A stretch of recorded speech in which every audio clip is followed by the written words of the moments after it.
Welcome to Cabal's unofficial Wave the Wicked campaign. I am your GM, Verdant Agent. A quick episode summary. Last episode, the four prisoners arrived at Branderscar at the crack of dawn. At their arrival, Abner Thistlewick, the ex-confessor, and Crom, the necromancer, had both noticed the lack of guards for such a prison of legendary reputation. There was, as of yet, little time to act upon such notions. The four were immediately processed, their possessions were stripped clean from their flesh, their bodies laid bare, they were examined for unusual weapons or lingering signs of witchcraft. Given only rags to wear, the four were given a session one at a time with the resident Sergeant Thomas Blackerly, that seemed to be in charge of all the guards in this prison. The skin on their upper forearms ached as they had been blazoned with the runic F for Forsaken. It was about nightfall that the prisoners were escorted to their cell. They were chained together, manacles to the wall and shackles bound by one chain that runs the width of the cell wall. Just as the four were talking and affirming their intentions with one another, their talks were interrupted by Blackerly appearing within the prison. After getting the rowdier of the bunch cowed in silence, Blackerly pointed the finger at Cranston LaRook, exclaiming that his sister had come to visit him. Abnar had noticed immediately that something was off about the sergeant. It appeared like he was being controlled, but had said nothing. Perplexed, Cranston was dragged off, wondering about why any that he might call a sister would come from Cortos to visit him. Coming face to face with the mystery visitor that calls herself Theodora, Cranston came to the swift conclusion that she was not his sister after being a face-to-face encounter. When the guards left the room, her mask slips, and she tells Cranston that he has 3 days to escape this place.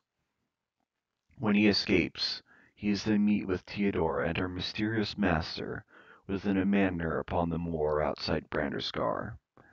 Handing off a magical veil, bearing weapons and many tools of use, Theodora parts with a chilling kiss upon Cranston's cheek. Once Cranston had been taken back to his cell, he himself realized that Theodora was in control of the guards. In his cell, Cranston explained to others the situation, that they must escape soon, and that he now has the tools for freedom. Handing off the thieves' tools to Abner Thistlewick, with the aid of Crom, to carry the tools telekinetically between the prisoners. Scraping away at the locks, Cranston, Abner, and Ragnar were freed from their bonds with little racket. Upon working on Crom's manacles, the rattling of chains draws the attention of the guards in the adjacent room. Fight ensues, with daggers from the veil and chains from the manacles. Uh, both Cranston and Ragnar were able to fight off the guards for a time. The second guard blows a signal horn once his partner takes a nasty stab from Cranston. The guards were being called, and the prisoners could only fight against uh, such numbers for so long. Using a magical window found upon the veil, the prison cell was opened up to the outside courtyard. Jumping from the second floor, Abner stumbles, but is otherwise okay after the fall. From then on, a mad dash to the moors ensued. Escaping with not more than the veil provided by Theodora, the prisoners track their way to the moors and make their way to the meeting point, where Theodora is waiting. Alright, welcome to the Way of the Wicked. We're joined by Grave, Corinne, Tim, and Wes once again. How are you doing, folks? Doing very well. Yeah, doing great.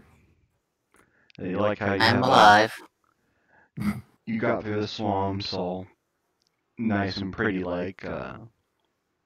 without barely any combat damage or any bad effects. Yeah, I really like how we just ran away from all of our problems. I think the only damage that was taken by the entire party in the last episode was, I think Corinne took 1 damage from jumping out of the window. Yes, I made a note of that in the episode summary. I stabbed someone.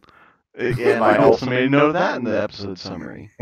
Do you not read? We did a substantial amount of damage than we received, because all 4 of us only received 1 point of damage. And I dealt 5 points of damage. Oh, good job, Wes. I think I'm sorry, how much did you do? Exactly, that's what I thought. Keep I don't walking. even know how much I did.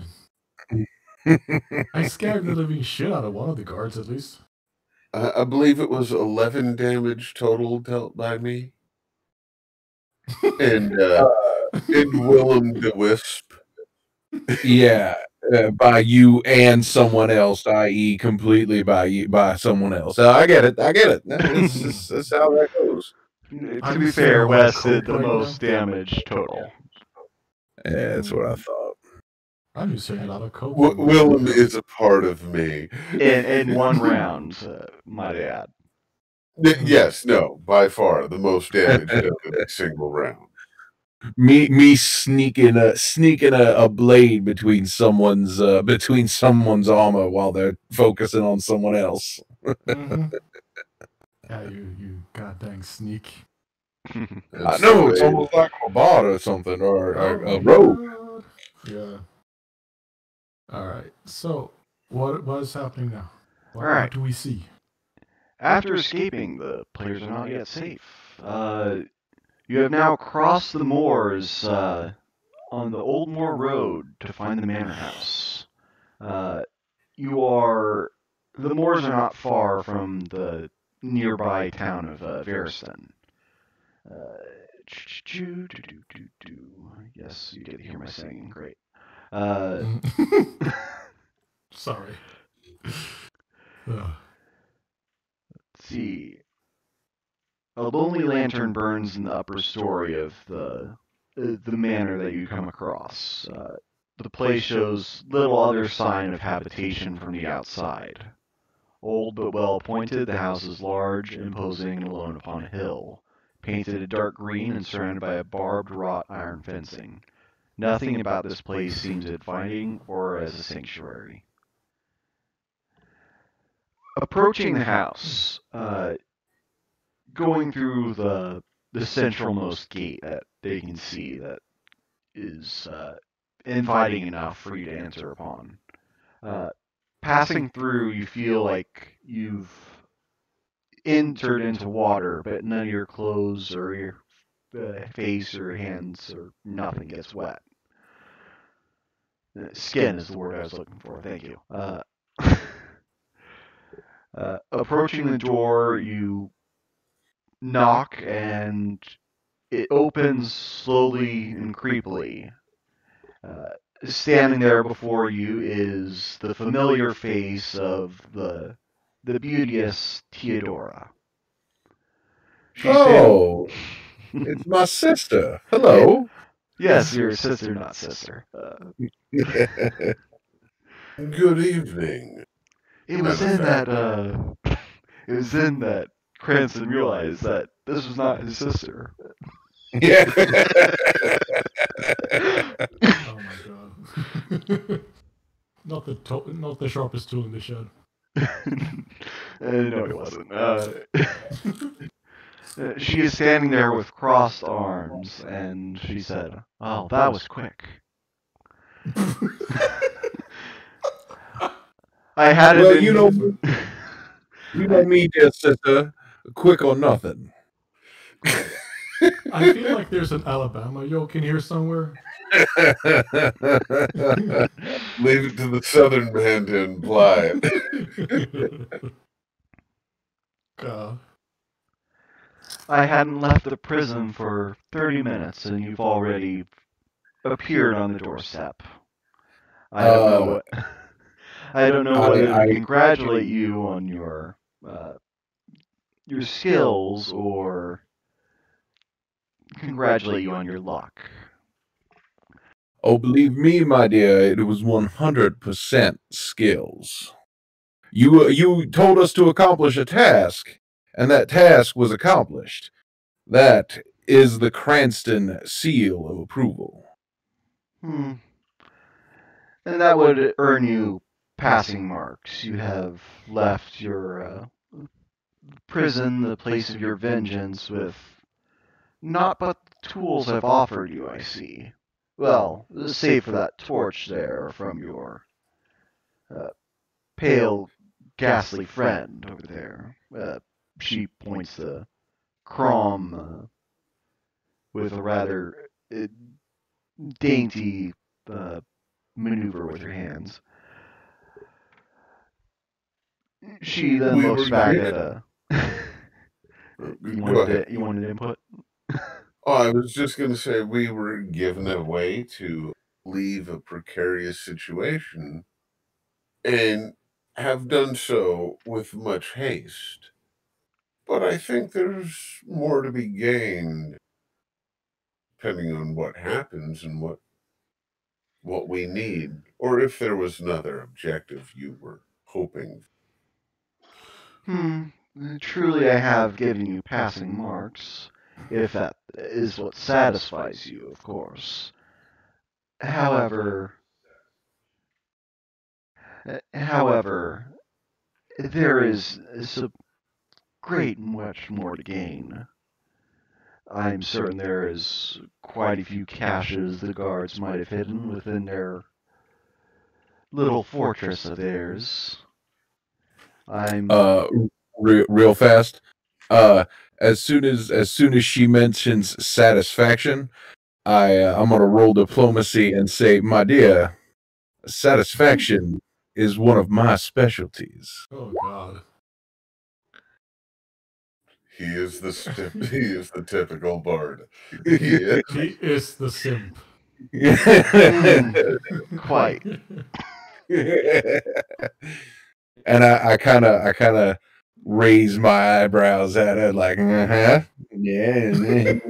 Her demeanor is still rather chilly, and we've lost Grave. Yeah, we lost one. No, I'm back.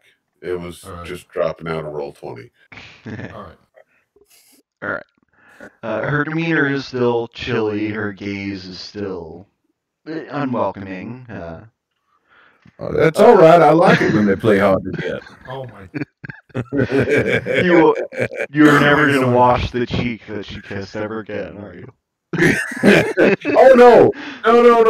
I just I'm not smitten or anything. I just see a mountain I want to climb, if you know what I mean. Simp. It's not a simp if you actually smash. I'm just saying. I would just like to, in between all of this one-sided flirtations, I'm just gonna butt in and say, how are we supposed to do anything with the tools that you gave us? We had two petty knives and a fortress of guards. What we're supposed to do? We need to continue the fight elsewhere. As she turns her eyes upon Ragnar, her steely, chilly gaze can only grow so hostile without signaling intent to attack. She lets out a sigh into the back of her hand and then looks back at Cranston, completely ignoring the quasi-communist. As well you should. For the record, that chuckle was canon and from the character. It is only a fool that blames their tools. And satisfaction, dear Cranston, it is not found so easily. You need to do much more to impress your new employer. See, your only salvation here is impressing your employer, and I'm not the one that you... Well, you should be bowing to me anyway, but I'm not the sole focus of your intents to please another. There is more to be gained from Branderscar, and your executioners are still days away. Within the walls of these manor, we can offer you respite, we can grant you some additional tools if you find that a mere... She looks at Ragnar. Couple daggers are insufficient for you I to nod take just very revenge. meaningly. She A good hands name is more desirable than great riches. To be esteemed is better than silver or gold. Why should we go back? Ah, yes, the esteemed confessor. She pans her gaze across the prisoners until looking at Abner.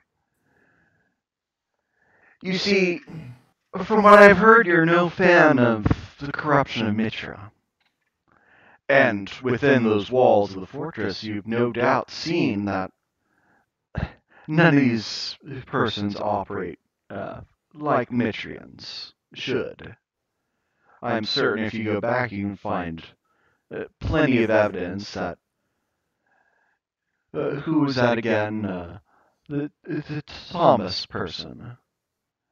He is not the key ideal of Mitrian beliefs as the priests and the bishops would extol. And of course, where were you the warden that was supposed to be looking after you, preventing the escape of, well, so-called justly imprisoned persons such as yourselves? Oh, the lady brings up a very good point, Padre. They definitely had some sinning done by letting all of those evil prisoners go. We should go back and teach them a thing too. Not to mention, she once more looks at Ragnar, there is another that may yet be freed from captivity, given the proper leverage, and they might even serve our cause very well. I would like to interject here for a moment. And Crom will look at this appearing to be lovely young lady and say, "What are your intentions with a return visit?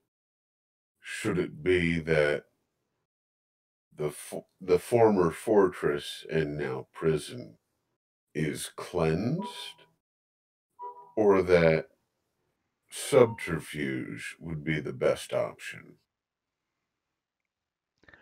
She merely gives you a reserved smile, and then she looks at Cranston. You see,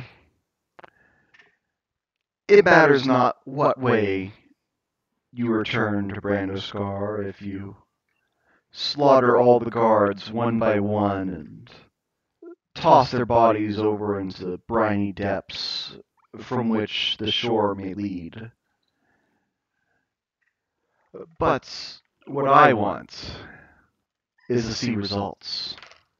I wish to see what is capable of you four at your best and at your worst. You had nothing when you made the escape or the attempt to escape, and I gave you a tool to free yourself. Why?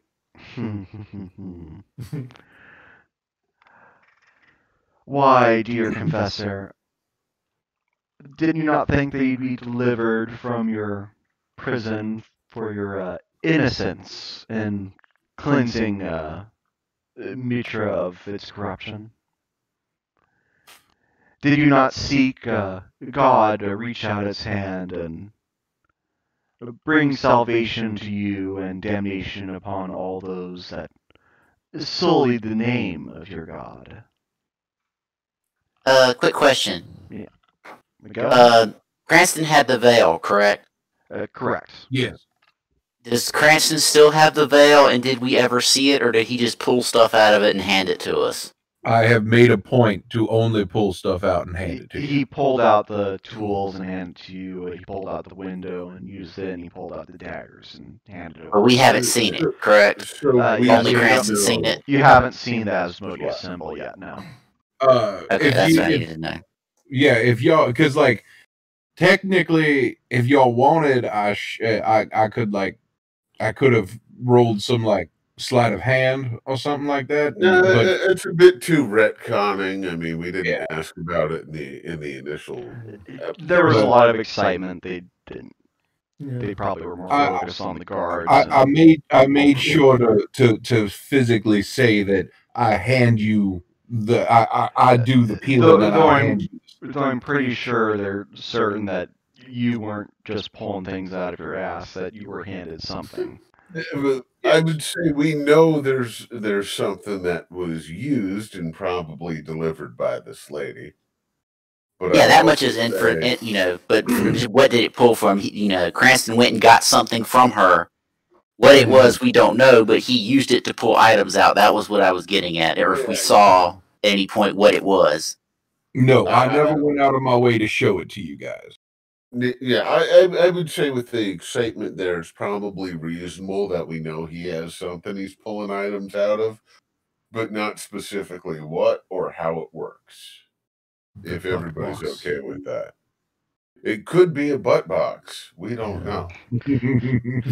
Calling Theodora's token a butt box, okay.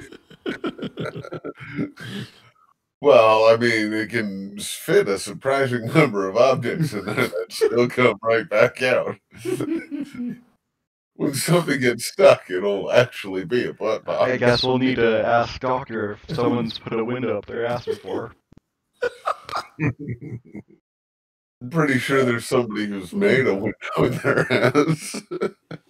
Oh no! Yeah. Why? Their brown eyes, the window to their soul.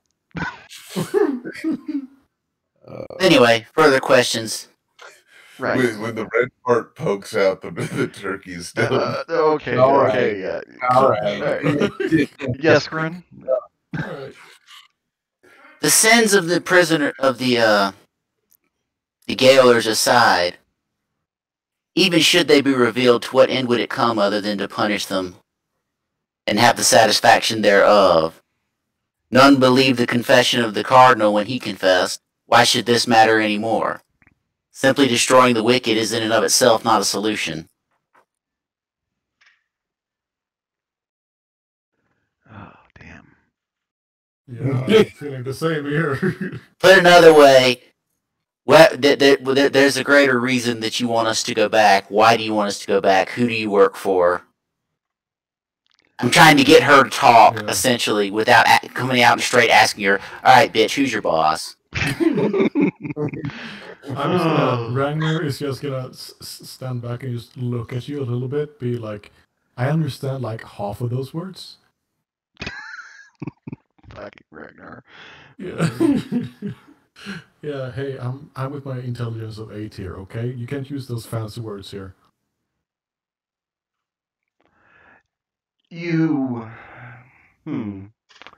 Whoever strays from the path of prudence comes to rest in the company of the dead. It would not be prudent to simply go back simply for the joy of punishing. For the punishing, for absconding with the resources of the wicked, for serving a greater purpose, perhaps, to send a message to the wider town guard that such things do not go unpunished. The master you'll meet soon enough, but only when you are ready to take the trials. But you will meet him not a moment too soon. You are dirtied by the muck of the moors. You've finally escaped the grasp of your captors, swift as it may be, certainly you are exhausted after a full, busy night, and the day of torture has had an impact on your souls. I may allow you to use the manor to rest a bit and decide whether or not you wish to pursue a wider goal, or whether you believe that you have a path aside from my master. So I'm going to yawn and stretch out my arms, and during the entire course of the yawn, I will make every soul that is bound to me visible, just because I can. Quaint. Yeah. And after your rest, we might even be willing to provide you with some extra resources that we find lying around to provide for your extended trial. Of course, Well- once the 3 days have ended, your executioners will have arrived, and there's no way that you might be able to take Branderscar and take revenge on those that have. She looks down at the branded marks on your forearms, the runic letter F. Who have done this to Just you? for clarification, is that on the inside or the Inside. exterior? Inside. And is it particular to which arm it's on? I would think Or is that they it do it just on the whatever's left. available? Okay. It'd probably so- be your right hand because that is, if we're going with the Western civilization's culture, because that is why you raise your right hand, because that is where they would brand you. I did not know that. Yeah, that's that. You ever see Pirates of the Caribbean where he grabs his hand and pulls his sleeve back and looks at the P that's branded there? Yeah. Yeah, that was a thing. So you would raise your right hand to show that you were not a criminal, or that if you were, everyone would at least know that when they hear your testimony. So Right. inside of the The form. right. Yeah. All right. Just for flavor's sakes, and have an ability in the life orb, can the healing of the brand almost make it look intentional and manicured?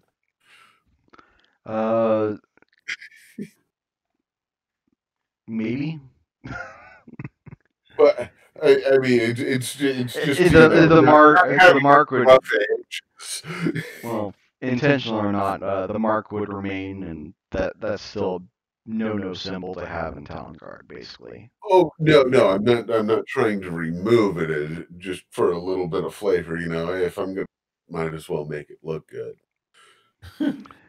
Certainly, you can tattoo around it. You can have All right, an Ouroboros or something. I don't care. all right. So there's clean edges. It's not a rough brand. I got mine done. No. They had a special branding iron. They didn't brand it piece by piece. Yeah, no, They didn't use a hot poker to draw it on your skin. it's flavor. It doesn't matter.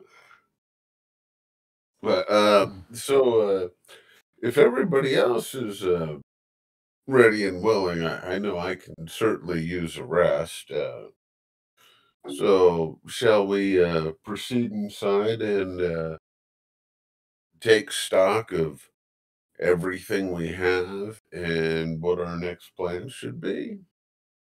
Other than Sounds that, good. or just after I say that, I'd like to look at Theodora and then, just kind of ask very nonchalantly. So, how long were you here before we arrived?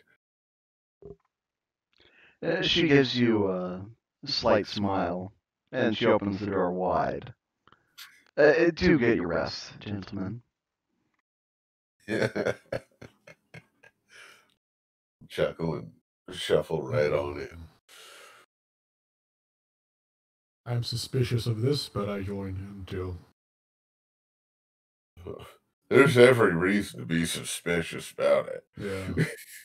I'm very suspicious of this. I didn't want to say anything, but while you guys were talking, I just kind of slipped in behind her, and I'm already in the bath. Uh-huh. You know you can prestidigitate, right? I don't. You using those big words now, man? I don't even know what that is. Abner will go along with this for now, quietly, whilst loudly thinking a proverb. Loudly thinking. Got it. Those who guard their mouths and tongues keep themselves from calamity. Taking the watch and see approach. Alright, so you file in, single file, double file, I don't care. The door closes by Theodora's hand, and she wanders off into an upstairs room. So, can I? There is do a a. perception check? Sorry. Can I do a perception check just to see if there's anything? Yeah, I was gonna roll a sense motive on her as she, while she's not looking directly at me. Go right ahead. All right. So, we got perception from me. So I got 18, and Abner knows her every desire. What would you be? There's nothing in. Motive. She isn't telling you everything, of course, by her keeping her tongue still and talking about her the one she serves or the one she serves with, and you don't grasp her full intentions, but she seems to be, well, sincere in the assertion that you guys are being tested. So she is confident, has no murderous intent, rather apathetic to our presence, doesn't feel threatened, but is still interested. To be fair. Yeah, she is completely unthreatened by you. If anyone has seen the glorious anime that is Overlord, she would be considering you as they're looking at us like trash. bugs. Not even worth bugs killing. Is the word. She can stomp on you and you die. Is the impression that you get from her eyes. All right, and as far as perception goes, you see a well-furnished room beyond. There is a fireplace stoked to keep you warm in this. Well, it was probably a pretty frigid trip through the moors. Your feet are likely muddied. Your bare feet, that would be. You probably have some leeches and other nasty things stuck to your feet from your stretching. Just for a little bit of flavor here, I will use the cantrip prestidigitation to at least clean everybody up. Not necessarily that you don't need to shower because, well, you obviously have. You're not applying smells or scents to people. Is what you're saying. Yeah, no, but to make sure that as we enter, we don't make anything more of a mess than it already is, and if it's clean, keep it clean and nice. So, remove the dirt and the grime. All right, so before you step in, you take a few moments to magically cleanse the mud off of everyone. The dirt, the dried blood from chafing your feet, from walking along the moor road barefoot, and you're inside on a. Abner grimaces and spits at this, off to the side at having such witchcraft used on him. I just don't want to appear. I will look at Abner and say, we have a benefactor who has freed us from wrongful imprisonment and certain execution. I would not want to appear impolite at their hospitality. to this, Ragnar will just ignore all of you and go in and find some food. That's fair. All right, you have. I pat your feet with prestidigitation on the way, so you're not tracking mud. Like that's my holy goal. Is I don't want to appear impolite. All right, now to re-describe the household: hard wooden floors, animal skin rug by the fire. It's well furnished. There's a couple bookshelves stowed. Not that Ragnar knows how to read, because of course he's a communist. I'm assuming before she walked off, she pointed in like kitchen, bathroom, or tub in there, bed here, and then just kind of walked off Theodore's somewhere. not giving you a tour. Oh, so she just walked off into the house somewhere and left us alone in this room? Yep, upstairs. Though there was a door you heard closing behind her upstairs. So she went upstairs, and we have free reign to explore with no direction. Yes. I'm just keeping the tracks from being mud. She might know everywhere we go, but at least I'm not going to have a trail. Now the perception results. Crom with conventional logic and reasoning has found out all the facilities of the main floor of the house. You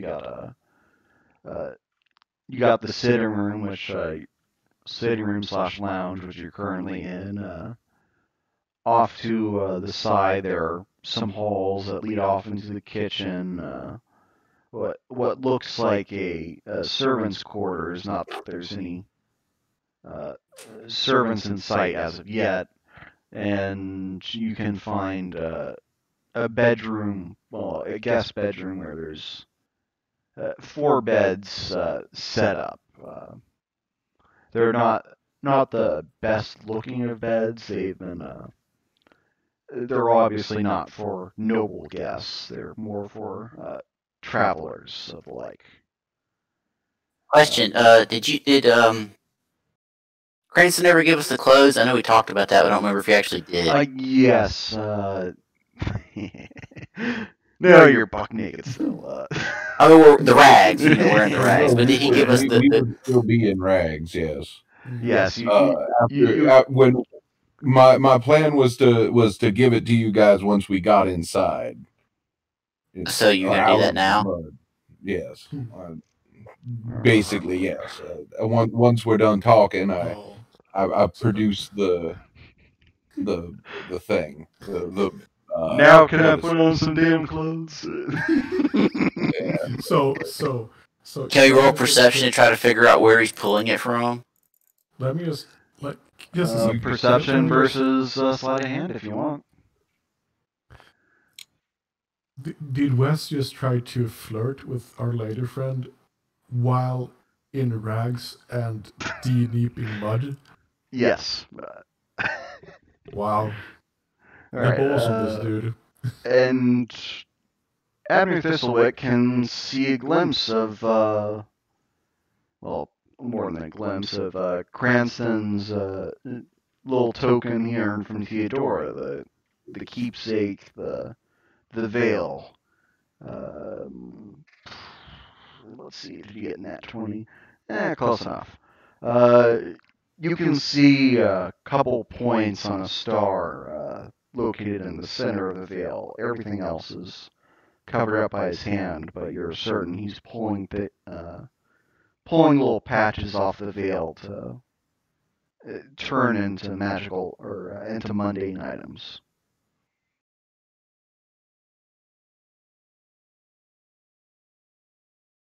I'm guessing that would be enough to know that it is definitely a star of Asmodeus. Yes, even incomplete as the image may be, you can definitely tell that symbol is likely the Asmodeus symbol.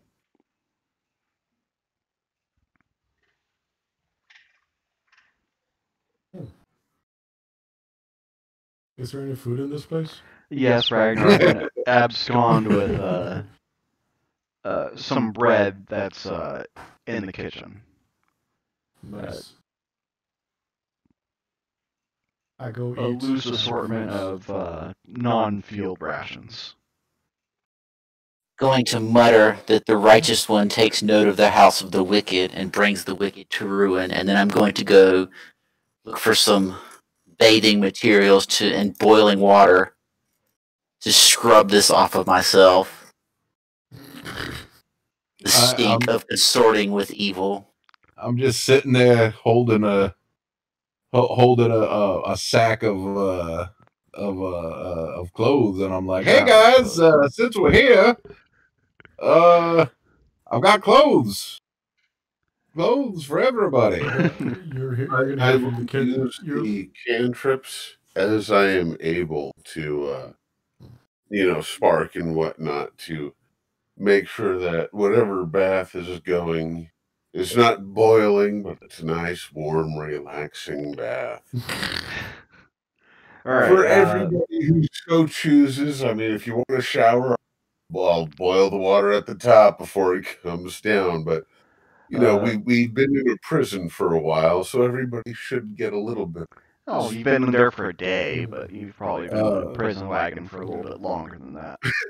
I tried to say it earlier, but I'm gonna go ahead and roll perception when she was walking up to see which room she went in.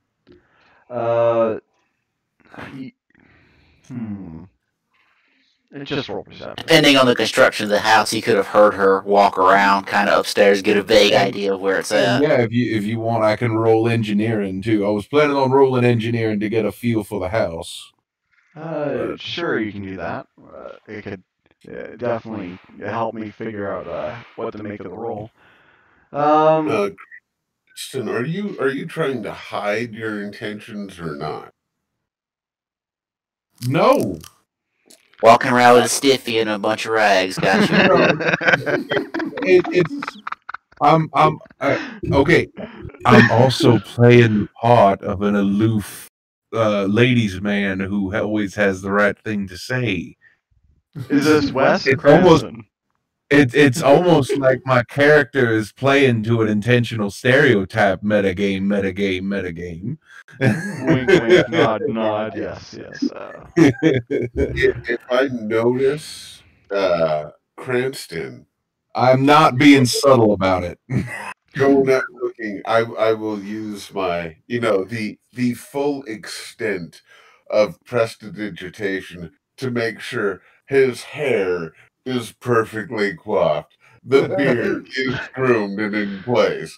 I will do everything I can to where the only thing out of place is the fact that he's in rags. Like the thing is, like as she's walking up the stairs, I'm doing like the full sideways lean to like get as good a view as possible. You're watching to see what bounces. I got it.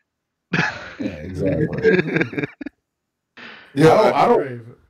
All right. You're the kindest evil person I know. Wait. You say I'm being kind.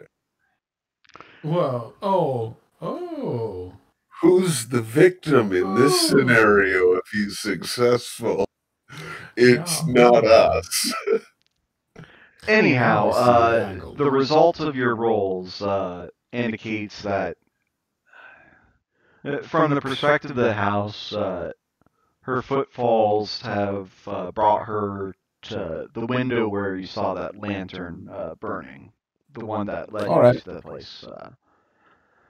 And after that, you're uncertain of what rooms or what purpose the rooms serve, but she goes into the farther part of the house. And what I'm going to do now is I'm going to go to the nearest, like, I guess a dining room table or end table or something. I'm going to lay out all the clothes from the cloth sack, and then I'm going to put the clothes that fit me on. I'm assuming that comes with a belt of some kind. They're traveler's clothes, so... Oh, okay. So, yes. Yes, they would have it would be a sturdy pair of pants, a well-worn pair of shoes, a sturdy shirt, and, a belt, and what. going to probably be boots. I'm terrible with material. Okay, so just for a bit of knowledge I have to help the DM out, probably going to be leather boots with reinforced sole. What's the climate for this area? Is it more Mediterranean, equator, northern? Stereotypical. I'm going to say it's temperate to frigid. Temperate marsh. Yeah, All right now so- you're in the more you're probably in the more like- humid climates of of the area. Yes. So you're probably not going to have wool necessarily. Frigid area would be so some thick sturdy woolen pants. It probably would be more linen if we're going medieval. However, the linen we have in modern days is decidedly different than how that was woven. So your standard linen. you got some linen, you got some hemp, you got a tunic, you got some breeches. I'm undecided about whether the belt is cord or if it's leather. So Either way, I take the empty sack and I loop it through my belt, and I put a dagger into the other side of the belt. right, and let's see. Since we don't have backpacks or anything like that. And before y'all retire for the evening, you can find here, there, in little chests by the guest room beds, 2 sets of studded leather or studded leather or equivalent gambeson. The gambeson would be statistically similar to studded leather for AC purposes. Is the room with the beds just one room, or is it multiple rooms? Or It's one room, 4 beds. It's specifically probably not the most comfortable beds. It's something for travelers, traveling merchants, what have you, to rest for the night during a storm or something. So what Chrome would be used to in homestead, housed a graveyard. Yes, if not a stable.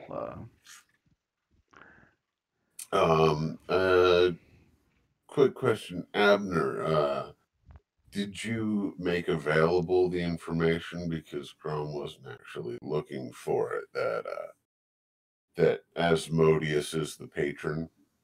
nobody asked. So if you're asking if you could probably Yeah, well, Just out of discuss it. curiosity, Corin, can you rephrase that as a proverb? "Quote unquote." Nobody Yes, give me a asked. second.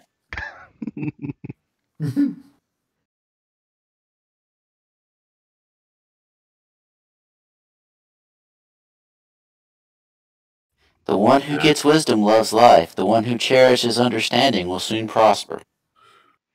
There we go.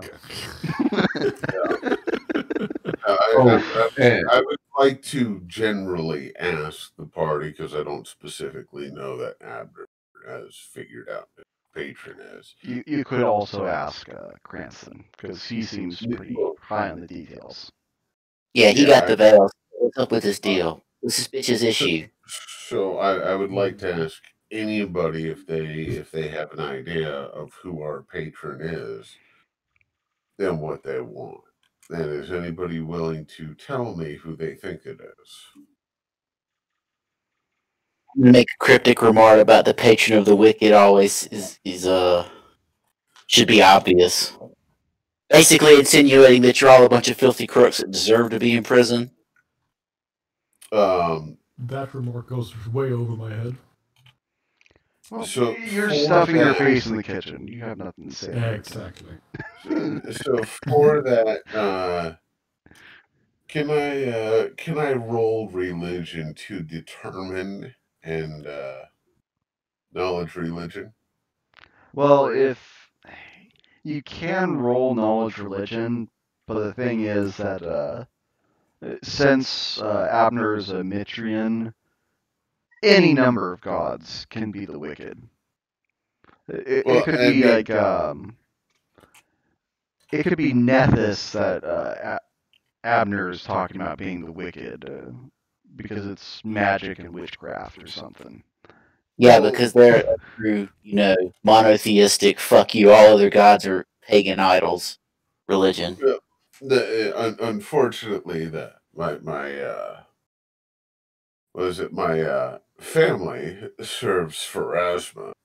I just went a different path. That said, since Crom is also a native, he could theoretically assume that would regard to, since there is a history of trying to wipe out Asmodean cults. Yeah, He could just want to see if I probably can. insinuate that from a knowledge history or knowledge religion or something like that. So I was Make just the trying roll. to. I'll AFK for 1 minute. All right. So here's the roll.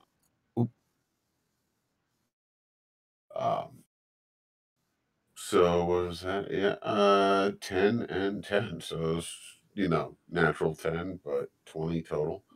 I'm just trying to figure out who it is and what I know about them as a deity. If nothing else, you could probably insinuate that it's one of the demon lords. That would be my guess. Well, I would know it's not my demon lord. So there's one out. Okay, return. By the way, I just want to know, while this is going on, I have my back turned to everyone, and I am searching around in the chests and the dresses and all of that stuff, just looking at stuff. If there's a mirror, I'm checking my hair, that. Perception check for that. Just for the hell of it. Okay, sure. One sec.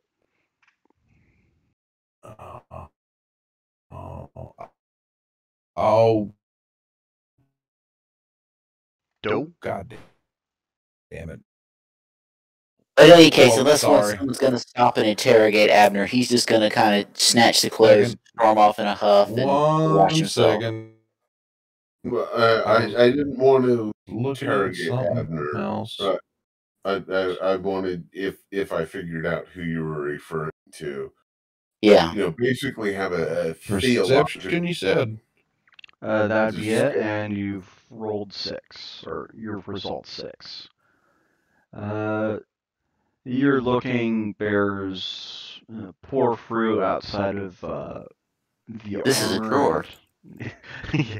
Well, he didn't roll 1. Okay. He knows it's a drawer. He has his eyes open. There's additional clothes. There's the armor in there. You even see a short sword in the bottom of one of the chests.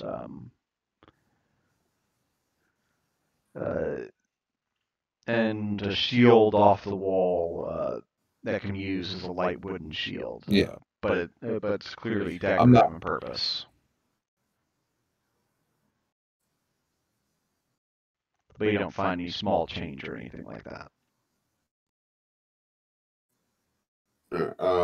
As far as my role goes, I'm assuming I figured out was Asmodeus. Let's see, knowledge religion. That's good enough to get an indication that yes, Asmodeus is the big gay to them. So that's what Abner thinks the big gay is. I would like if for as long as Abner. To be more specific, you need a sense motive. No. I was trying to determine. I'm just what. While this conversation's being had, I'm making it. What? Well, he's making it. He's making it. Okay, got it. Yeah, I would think with that you would know like the religious subtext of what I said refers to Asmodeus, but you wouldn't know whether or not that's just me being a bitter religious person or actually knowing whether or not I have evidence of that without a sense motive. Yeah, after I all, just want to Abner called figure prestidigitation witchcraft, so. No, I just want to kind of figure that out, and if Abner is willing, because I am who I am, to just kind of have a discussion with Abner. Look, I know you see my powers as being heretical, but they were a gift granted to me at birth. I don't know the patron that is funding this adventure or this venture. What do you know? And I just want to, have like a little friendly, lighthearted, not deep, we can glance over as much as ever necessary. But the intent is just to try and sow a little bit of doubt behind Mitra, is what I'm trying to do here. Because Mitra, as far as Crom is concerned, is completely a false god, since not created by Pharasma. Can't be a god. It is a false god. And therefore, false gods have taken. So, are you trying to insinuate that essentially that because we were freed, that Asmodeus is probably a good guy and Mitra's a crock of shit, or are you just trying to be like, hey, let's have a conversation here, bro? No, it's literally just the hey, there's a conversation here, bro. And I'm not going to say anything in favor of anything else. The only implications I'm putting are, well, you're serving Mitra. Well, why would the servants of Mitra go against you? I mean, if they're more exalted, if they're higher, they should receive better guidance. Why aren't they? That's the tactic I'm taking. I'm not trying to prove it wrong. I'm just asking questions, but slightly uncomfortable ones, and I'm not pursuing any of them. I'm just asking questions. Literally just asking questions only at the surface level and not pursuing a damn thing. That's the foolish waste their time with empty words. The wise only speak after much contemplation. Then I'm just gonna take the clothes and kind of storm off to go clean myself and sleep. And you're not getting anything out of me until a very long prayer session at flagellation and cleaning, maybe in a good night's sleep. Oh no, I'm not even trying to. All I'm You're storming off in a hussy. Basically, what I'm doing right now is I'm taking a handful of grass seeds, throwing them at fucking rich soil, and going, well, I wonder if something germinates. If it does, I'll pursue that line. And that's my tactic. All right. Oh yeah, I get you. Okay, so anything else? I'm gonna go. Okay. All right. You searching around again? If we're searching, I want to see if I can find some anointing oils or a leather strap of some kind. Perception again to. I'm not trying to find secret shit, just specific odds and ends that I'm looking for. You're trying to find something. I'm trying to hear Wes's full thought. His mic cuts out every few seconds. It cuts out for me too. Same. Am I cutting out? You cut out recently, yes. So yeah.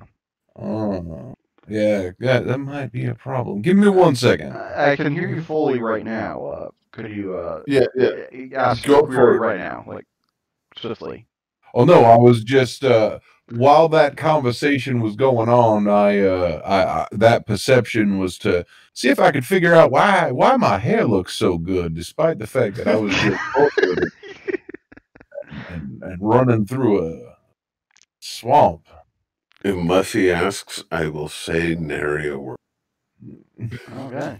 Oh no, I'm not gonna ask. I'm just kind of looking at myself, going, "Damn." You can definitely find a polished bit of silver to look at your face with. Definitely. And Abner Thistlewick tried to look for some specific scented oils or something. Oils, holy oils for anointing, a leather strap, and a hot bath to scour oneself with. Yes, I'll make you can. sure You the can. path is Actually, there's a belt, isn't there? And there's a belt with the clothes, so I'll just use that. I don't need the strap. That'll work. You can use Papa's belt. Yes. There is also wash basins that you can find in the household on this level, as well as would they have oils? Would they have oils? Let me just do well, the ones that you'd be looking for specifically, because well. they certainly have a. Okay, they have an abundance of anointing oils for whatever reason. Now I have a question. Oh wait a minute. Are these Maybe anointing oils specifically for there we Denison, go. the Abyss, and Asmodeus?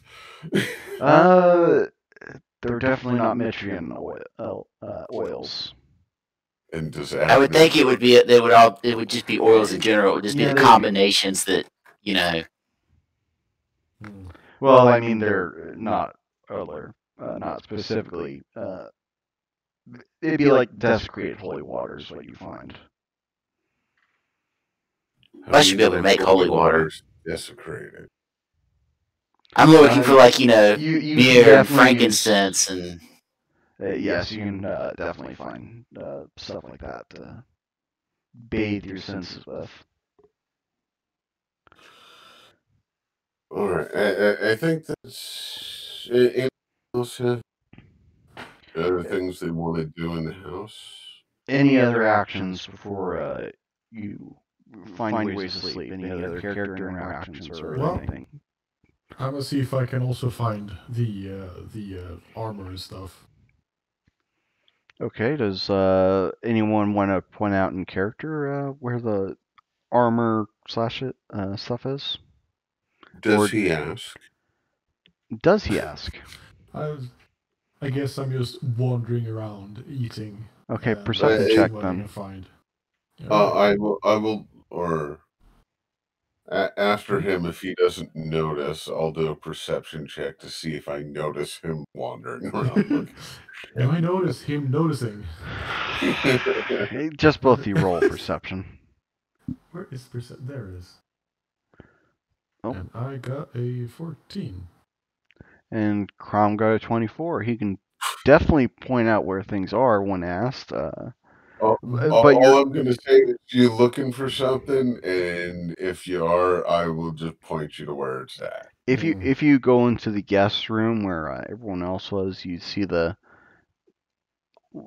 like Wes, you see the cupboard full of clothes that aren't necessarily traveler's clothes, but they're not anything expensive, including a couple sets of robes. You find the short sword. You find a gold, 2 silver, and 47 copper. Coins as loose change in any of the 4 chests at the foot of each of the beds. You didn't take the short sword, did you, Wes? Sorry?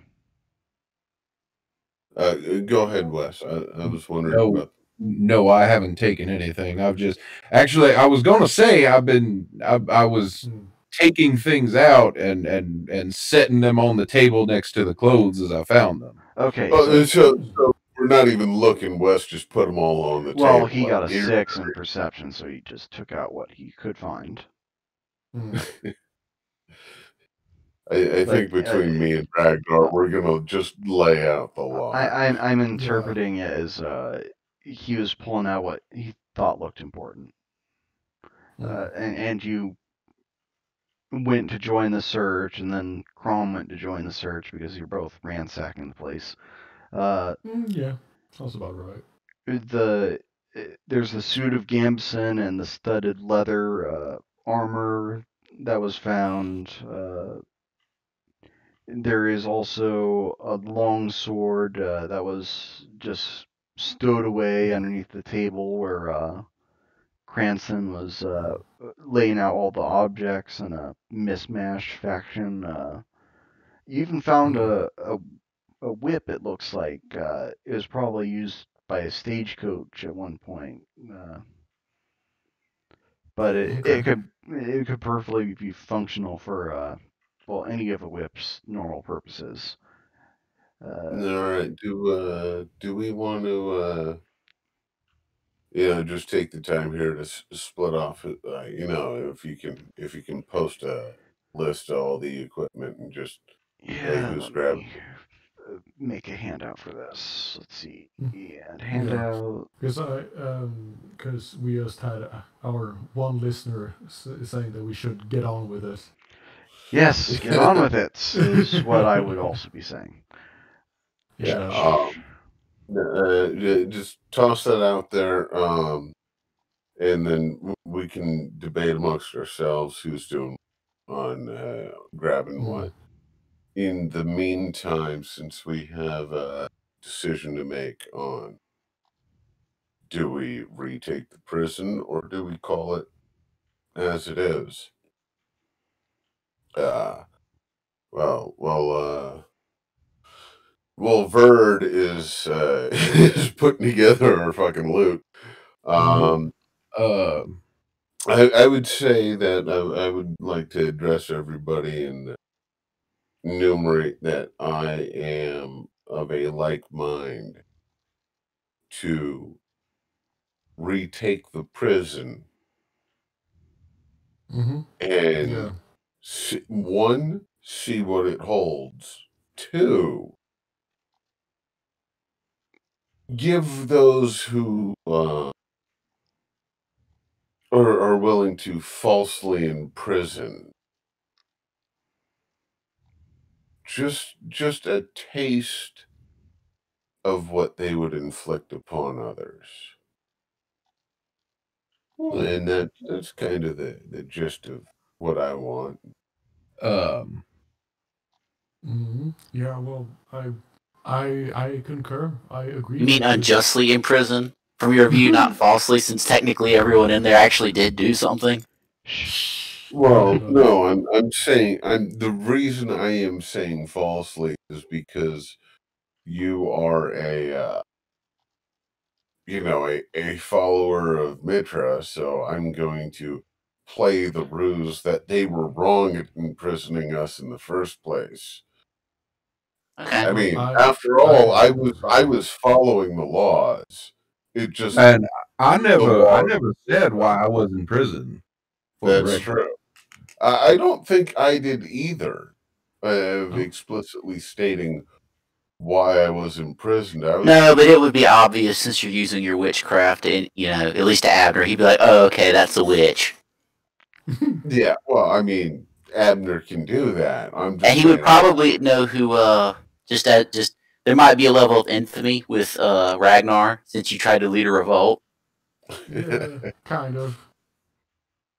but Yeah, but so I would absolutely consider myself wrongly imprisoned. Wrongly, Yeah, yes, but unjustly. But you broke the law, but you did. You just think the law is stupid. Okay, Essentially. so everyone got the handout, right? yes, the loot handout Nice. is the monetary stuff. Is that party total? Someone could steal it. Finders keepers. Well, no. I said, is it party total? Like that's the total of what you found, Yes, and that's then we. the total of what was found I between. make sure to put all of the money that we find on the table or somewhere where everybody can see it. All right. And while you're doing that, Cranston can be rolling sleight of hand to, tilt your coin out while you're piling more shit on the table. No, I have no intention. But In I the do. meantime, I will have my wisp patrolling the exterior because it does not need to sleep. Yeah, it does. I did take a feat, so it does speak Necro, which is the language of the undead, so it can tell me if it finds anything. It's just going to be on a perpetual search in the exterior, so we're not snuck up upon. Yeah, I would think with that, unless anybody wants to sneak around the house and try to get into her room, that would just be go to sleep time and in the morning figure out.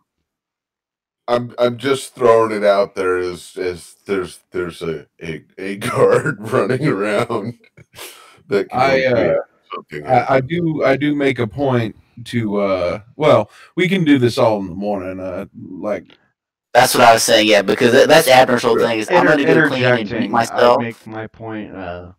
Crom, your pet will disappear as soon as you pass out. It's for the duration that we're Yeah. in the house. It's going to be outside, Okay. making sure no one's coming up. Just a floating ball of light with William Defoe's face on it. Yeah. Well, to be fair, the description is a dim wisp that casts no light, so it's not like it's a flashlight. Mode of air. it's just floating around, going, I'm something of a god myself. I would say the easiest description would be it would be just as hard to spot if it was a will-o-wisp trying to hide from a party with a dexterity of 18. Oh my god. But anyway, can we all agree we're sleeping? Yeah. Yes, we will sleep. And then can we metagame who's taking what on all of the shit? Just real quick, as opposed to arguing in character. I would assume that if you're taking it now or just leaving it on the table would be the question. If you're taking it now, then the three of you, since you're in the room, can just take what you want and leave whatever you don't want for Abner, since he's fucking off at the moment. Well, no, we're gonna go ahead and wait until the morning. I would assume. But real quick, after everyone's gone to bed, Verd. Yeah. Oh wait, are we having a watch? Oh my god. Because I'll take like the first 2 hours if we're gonna leave somebody awake. Well, when I said we're going to sleep, I assumed all of us were going to sleep because we have a floaty guard outside, right? Well, he said that as soon as I go to sleep, Willem goes away. So he's just guarding while we're awake and looting shit. But I'm assuming we should at least have somebody awake to alert people if somehow they find us or something finds us. I'm really glad that nobody asked about that shimmering barrier you guys entered through when I was talking about the about entering the house. I do not remember. I don't remember you saying anything like that either. Something about being immersed in water, but you're not wet. Oh no! Immersed in water, not wet. I remember that. I don't remember the description of a shimmering barrier. Yeah, I didn't catch that either. It's irrelevant at this point to Abner's motivation. We're all just out, and let's move on. Yeah, I just go ahead and let's just meta that we're out. Let's move on. You went to sleep. You found rest. I'd like to do something real fast. You do something real fast. Right. You have 1 minute. Go. Okay. IRL. I rolled stealth. I rolled a 20 to sneak out of my room, and it's perception for listen in this game, right? Yep. All right. And I spent about 15 minutes with my ear to the door of what's her name? Oh, that is Lady Theodora. Yeah. Theodora. Theodora. Specifically, the room that she went into with Lantern, or the room. The room that she is in, yes. The room that she went to. You mean? Yes. I'm He's got a putting my perception of 19. He knows where she's sleeping. well, more than that, I'm listening to see if there's any sounds. If does it sound like she's sleeping? Is she muttering something? Is there wild monkey noises going on in there? Like what is there anything going on in there? You Does hear it sound dead like silence. dead silence? Yes. Magical Okay. sound suppressing barrier. Activate. Prestidigitation make a small object vibrate violently. All right, so I don't hear the sounds of like someone breathing while they sleep or anything. Not in that room, no. All right, and then I sneak back to my room loudly. You just say, fuck it, I'm going to bed. Yeah. You're as loud as a herd of stampeding elephants. No, that would be a critical failure, but that's you almost can't critical crit failure. you can't crit skill dice. Are we doing that for this campaign? I want to get it straight out. You can't You can't crit actually crit skill. skill dice, no. That's weird. Okay, so we're not gonna house rule you can, because sometimes it's funnier that way.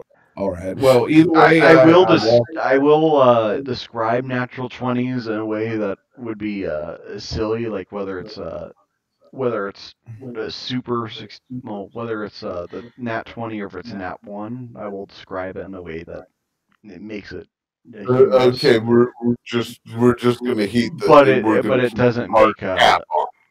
but it doesn't automatically lose your roll. Like you'll stumble, and if you still somehow succeed with your nat 1, you're still going to succeed the roll. Or if you roll a 20 and you have a 24, but the DC's at 25, you're not automatically going to succeed. Correct. You'll be like a hair's breadth away from doing something. Okay. Yeah.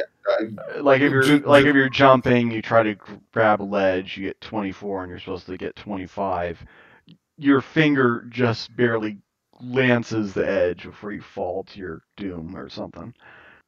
Hey, I took a spill off the 30 feet up off of a cliff free climbing when a rock pulled out. I know exactly what that feeling is. All right, so I just wanted to clarify. I mean, we're still in session. What is it? Actual episode 2. Yes, Just, actual episode 2. clarification for the game. All right, All right. After the little nighttime capers of Cranston, all of you go to bed, assumedly. No other interjections, correct? I grunt when I wake up, talking about loud people. All right, you all awaken. It is the morning, or a little later than. Though it's far off, like way far off, you thought you could hear a dog barking as you're waking up. Can I do a perception check on that? Certainly. Or all of you can roll perception, in fact. Shit, I don't have the thing to... Okay, there it is. I can kill page. Can I do, what is it, perception, or the other one would be religion, to see if it's more of an omen than an actual? Well, first you'd have to hear it before you could decide if it's an omen. Yeah. Okay, so I'll do perception first. Would perception tell me whether or not I need religion or it sounds like a real dog barking, not a metaphysical dog, not a not a hypothetical dog. It sounds like a real dog. First thing I'm going to do is I am going to. But it sounds distant, like a few 100 feet out or something. Yeah, I was just going to say the first thing I'm going to do for the day is going to waste my first spell point, but since I have the And summon Willem lingering DeWoe. I'm just going to summon my Willem DeWoe, and I will mark that. Which one of these two markers can you control up here? Is it the one at the bottom Uh, or the one at the top? Okay. I can control both of those, so delete one, please. Okay, there. All right, yeah. I have him, and then I will take my character and mark off his spell.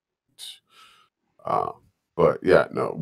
Willem DeWoe is out and 7 spell points. So there we go. One has been used. I didn't necessarily. Wait, no, I have summon. So used on summon. There we go. Please Right. continue. Okay. You hear the dog barking off in the distance. Whatever state of dress you were in when you went to bed is the state of dress you are in now. All the pilfered possessions remain on the table in the room. There is a knock on the door, however. And once more, after a slight pause, there is Theodora standing there. Gentlemen, have you enjoyed your respite? She's standing in the front door? The door of the guest room, yes. Oh, okay. Very much, my lady. I will rest my arm on Willem DeWoe. As a normal arm rest. Your wisp teddy bear, yes. No, right now he's an armrest because I'm being a dickhead. It's a bound soul that's now my armrest. Oof. I'm a dickhead. All right. She addresses you with the same calm, cool tone. You see, well, you hear that cacophonous rapture out in the distance. I'm certain you know what it means, yes? And I will legitimately ask without a condescending tone. And I'm going to say, I would assume that means the guards themselves have found our and are on their way to find us. Found? If this, No. She interjected. They're swiftly. looking for us, though. Mm-hmm. It is the daytime. The guards have feared the moors at night, which is probably why you made such a great escape attempt. Likely. fair enough. However, it seems that they are searching for you in the moors.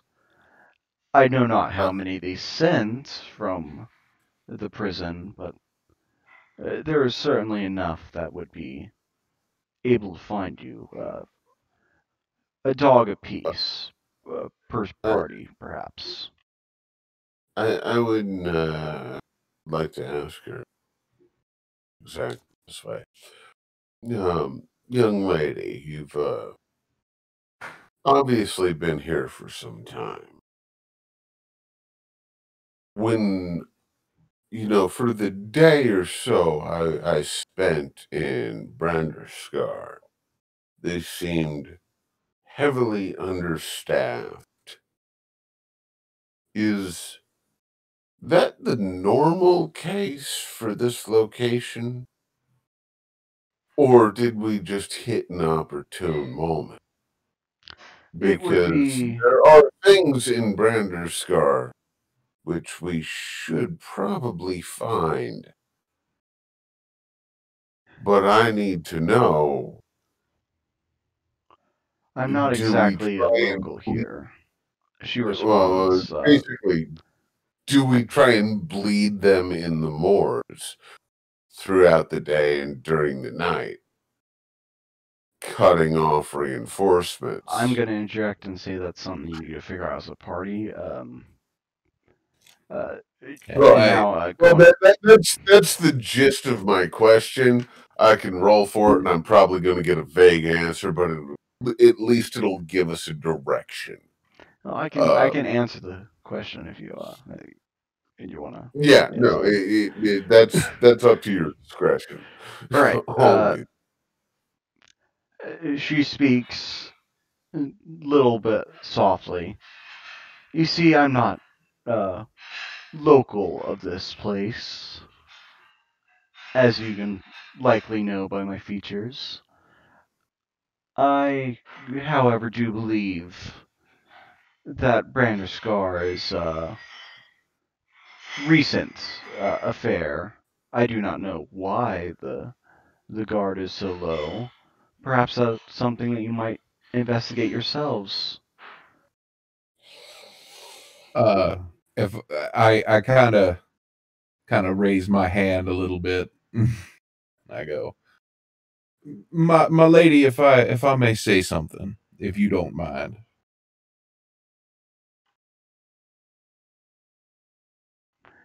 Hello. Go ahead. Oh no, we're waiting. We're waiting. Oh, well, you have.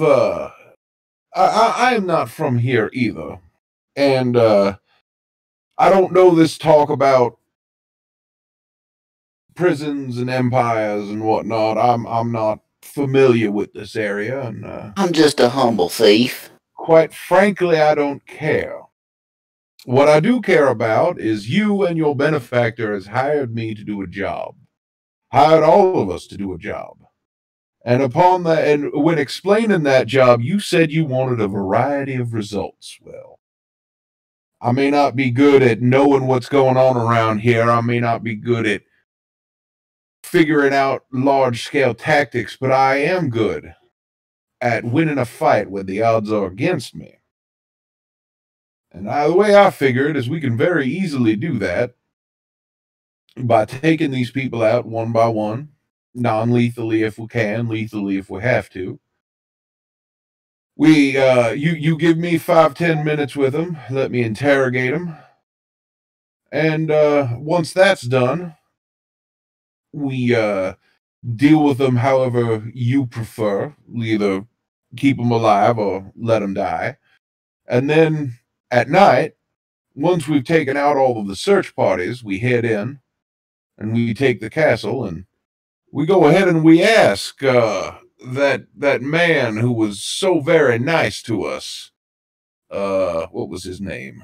Thomas Blackerly. We ask him and see if he can answer that question for us, Crom. Because I think among other things, that castle will hold a lot of answers to a lot of questions that we have. I will, in a not quite condescending tone, say, unfortunately, I have not the skills to determine the truth from liars. And see if anybody interjects after that. I do. Truth from what? Oh, I said, unfortunately, I have not the skills to determine the truth from a liar's lips. And I will wait to see if there's an interjection from Abner on this one. I'm trying to bait you, please. Obvious bait is bait. Well, obvious bait is bait, but... No, listening to you being a bunch of pet ants and having a headache anyway and being upset with the whole situation in general, Abner would just dazzle you with knowledge. In fact, I'll just make a roll even though it shouldn't need a roll. This should just be basic intelligence, but... Well, let's do knowledge local. How's that sound? Do you want to do this as standard or opposing roll? On who baffles the other? Okay, what's the question? Essentially, it was going to be, some way to divine the fact that, look, we escaped the prison. There were no guards in the guardhouse, regardless of the fact that the alarm was sounded. That's really fucking odd. This is which means they're already massively understaffed. Why would they even be out here looking for us in the first place? Like if they're that massively understaffed. Yeah. Well, the result of your knowledge local would reveal that while of course they're understaffed, whether or not intentional, the fact is that a prison having 4 prisoners escape in the night is not something they want to have on the records. And also, It's not normal. if I would dare to say, fair preacher, there should be something in your proverbs about looking gift horses in mouths. How about we go ahead and take advantage of the situation? I would tend to agree with that. If that were the case, then would it not be better to simply avoid them and return to the prison despite their absence? If we return, those who leave the door unlocked should not be surprised when they come to find that their home has been emptied of its valuables. I'm gonna roll just a general knowledge check for this one because I wanna fuck with Abner on quoting shit. Essentially, what I'm getting at is just sneak past the guards that are looking for us, go straight back to the prison, fuck around while they're not there, and then when they come back, just be sitting in the gatehouse like, "Hi guys," and get them on the bridge. If that's really what you want to do. No. I'm insinuating that. I know that's what you want to do. It's just you're so goddamn good at like you have scripture and quoting. I want to be like, no, we should be a little more brutal and be able to quote it at you, which is why I just want to general intelligence check. All right. Essentially, right now, Abner is just kind of at a loss. Like, what the fuck is going on? I do not know. But I do know that this bitch has the power to kill me if she wants. She got me. She let us escape for a reason. I don't know why, but I need answers before I take any drastic action. So he's just kind of following. He's going with the flow at the moment, just till he can figure out what the fuck to do. I would rather not leave the chance of reinforcements coming in. I would rather not leave that to chance. If I might interject, just going to be going off of knowledge roll. That would be standard protocol for maybe like an escaped prisoner, that they'd be looking out for the prisoners to make sure that they didn't get too far, or that they're not hiding away somewhere nearby, and they try to wrangle them back in. But they would send someone to a nearby town or residence and inform the local guard there to make it so that the prisoners can't hide away amongst society. All right. Can I? Okay, so scrap everything that had Abner and character development and shit. This is more. Can I make a general intelligence check? Just click an intelligence. It's D20 plus mod to figure out how long it would take them to get somebody to the local town and where the nearest place is. I would think that would be more of a knowledge geography. That would need a. I can do knowledge geography. Interjection. It's not you as a local don't need to do the knowledge check to know that the nearby town is Veriston. Well, I mean, I'm not exactly a local from the map. You're more local in Cranston. Cranston's north of the border. Okay, so Cranston's is snowy. Cranston's across the sea. Well, okay, yeah, no, Cranston's across the sea. So doing a knowledge check. What is that? Geography. Yep, geography. Do you have geography? It is not trained Yep. as a skill. All right. You know, Veriston is a town. It's nearby. It's within. It's within a few miles of Branderscar, so it shouldn't be too long for someone to make a half-hour run over there.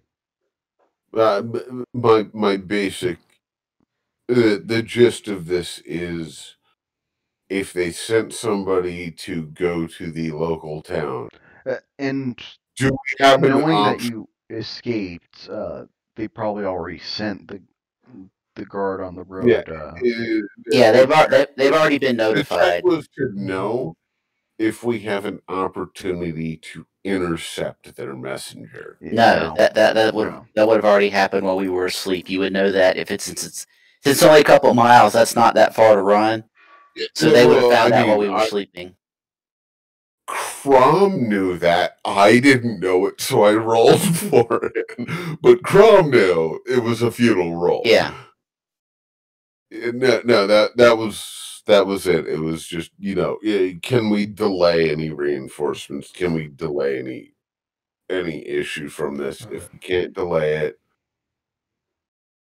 my vote is the only thing we can do is thin out their numbers as much as possible, but they do not have reinforcements yet. Would knowledge, geography, or just being a local, any combination for the whole party, give us an idea. You would not know if they would take from the town to reinforce the prison, or the prison would be sent to reinforce the town.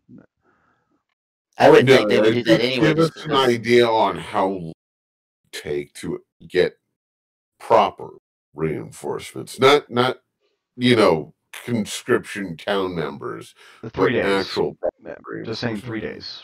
3 days is when the elites of town guard are coming to execute you guys anyway.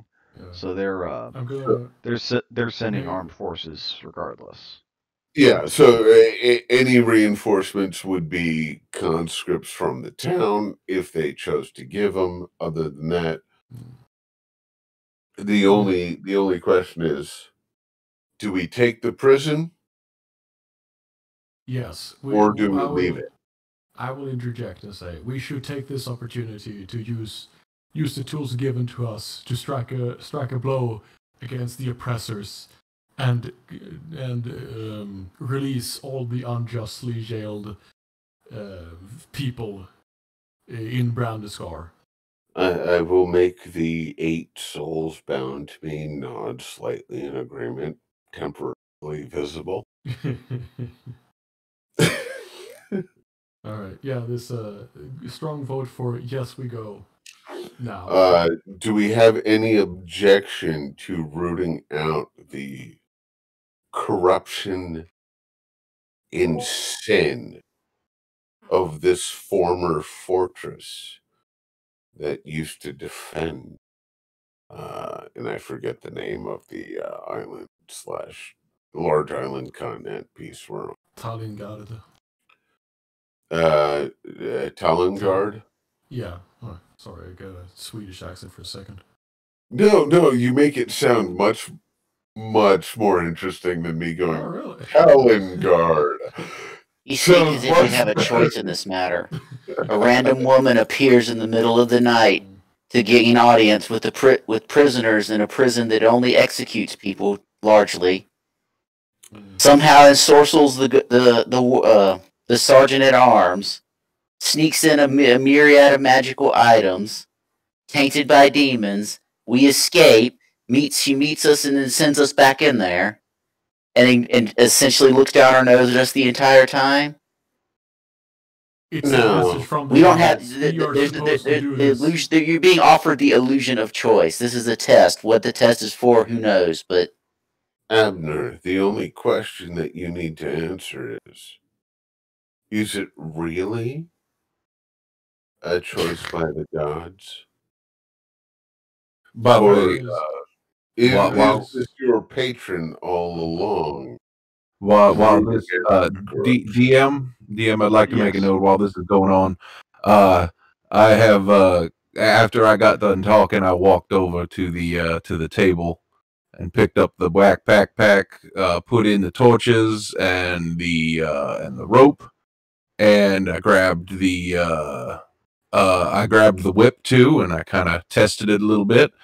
Put on one of the things of studded leather, slung the backpack around my back, and I'm waiting patiently by the door. I will basically do the same. Oh, okay. Not the armor. You can't take the whip. He's already taken the whip in the backpack. Basically. The only question I have with gear is whether or not anybody wants the light crossbow. There's a crossbow? That's it. Oh, There is a light crossbow on what you sent. If anybody else wants it, that in there. please. All I saw was a lightwood shield. But Well, I mean, if somebody has a shield, please let us know you're taking it. I'm taking it. Okay. I've revised the loot. Okay. In case anyone has any issue with me taking the Masterwork backpack, I figured it would be best that I have it because it gives me a +1 to my carrying capacity, and seeing as how I have a -1 to my strength, it would kind of compensate for that. Well, do we have anybody who can lift? Because a +1 to negate. Ragnar can lift. Yes, I have lots of carrying capacity, I would believe. So is the +1 more beneficial to take out a negative or increase a positive? Or I'm the only sneaky person here. I think it would be good if I had a backpack because I can sneak around. And you are quiet and sneaky, right? Okay, quick story interjection. Theodora, standing in the doorway, crosses her arms. Probably pissed off at us for taking 4 hours longer than breakfast. She says, "It looks like some of you have made a decision." She glances at Abner. "I hope you find your faith soon enough." And then she walks out. Well, if she left, I'm assuming that's going to mean the recently expounded upon barrier that protected us here is now gone. Because she left the room. She walked. assuming you guys don't know anything about a barrier or something. You just walk through it. How did you describe it and say we didn't know about it, then tell us? Well, I mean, none of you have... none of you paused to say, I want to do an arcane knowledge check on this. Well, considering I don't have much in the way of arcane knowledge, so... It's alright, we're past it. I mean, my base arcane knowledge is 10. My character would have actually noticed there was something going on. You notice, you know it's there. I'm saying that you don't know anything about it because you didn't actually ask anything about it. No, I was just assuming based on the character being, well, she's here, she's not here, not very friendly, but providing us tools. If she leaves, we're probably going to have hell to pay if we don't do anything. So that would be the character incentive to go. Oh. All right, it's time to go on the offensive. Are we trapping them? Are we roguing them out, one at a time and just thinning the numbers, then taking it? Or are we going to leave them out here, try and take the damn place, and then fight them off as the opposition, even though that would give them the opportunity to tell everybody else, we lost the fortress prison. So, That's where I'm at. And I'll defer to you as the DM. Would my character be in the position to go, all right, we've probably got as much goodwill as we're going to have. We need to move now. Here's a better question. What does Crom and, not Crom, Ragnar and Cranston want to do? Because Cranston's the charismatic one, so people are going to naturally follow him anyway. And Ragnar's obviously the one who's breaking in faces, so strength leads. So if Crom walks or Ragnar walks off in a direction, people are likely to follow. I'd say implicit in the fact that they're gearing up currently while you guys are having a theological debate is proof enough for one to head out the door. Unfortunate for you, Abner. I'm a filthy pagan witch. I don't need to gear up much. In fact, most of the time it hurts me. So I'm already basically. Yeah. I need to actually take that out of my character sheet. So just let me know what's left, and I'll just take whatever's left. Just and I'll passive aggressive like throw it in the bag. Throw it in the bag. Yeah. Yeah. All right. So Cranston took the masterwork. So let me start striking things off the list. All right. The masterwork backpack's taken. A suit of studded leather's taken. Who took the other one? I did. Ragnar. And Ragnar. Ragnar and Cranston. You don't want the armor coat, Ragnar? Is it better? Armored coat's 2 more AC. Yeah. Oh, well then I grab that. Yeah. I did not know. Whoever has armor, what? so it reduces your speed to 20. Oh, that's fine. Okay. Wait, does medium armor reduce speed or reduce speed against strength bonus? Just speed. It just reduces speed. Okay. It's been years since I've played Pathfinder, so I'm trying to figure it out so I know it. So, and you can't wear armor anyway because you're arcane, aren't you? Well, he can still wear armor, but he doesn't have light armor proficiency, nor does he have anything to mitigate the 15% chance of spell failure. They don't have Warforged in Pathfinder. So you don't even have the feat to. You aren't even proficient to wear it, so you can't wear it anyway. No, I just wear clothes, and then if somebody's going to hit me with something, I pull up Willem DeWoe, and he takes the blow for me because at level 2, I only have 1 more hit point than him. Okay, so Corinne, by process elimination, you want the other set of studded? How much does that weigh? I believe it weighs. I think it was 25. So, well, you guys figure this out. The only question I have is, does anybody want light crossbow? No. It's just, do you want it as a secondary? Because it's about double for my cantrip fucking casting. Alright, so light crossbow and the bolts go to Crom then. Alright, I got 20 bolts and a light crossbow. If it's more useful for somebody and stay in the back, maybe you don't have a high AC or whatnot, I'm willing to pass it off. It's just it has a higher damage check than a cantrip, which I can use my wisp to do. Yeah. Okay, so what's left right now is the light wooden shield, the sword. I'll take that. I take shield. A long sword also. Yeah. Is it the medium or small variant? It's a 1d6 or 1d8. damage? The longsword's a 1d8 damage. All right.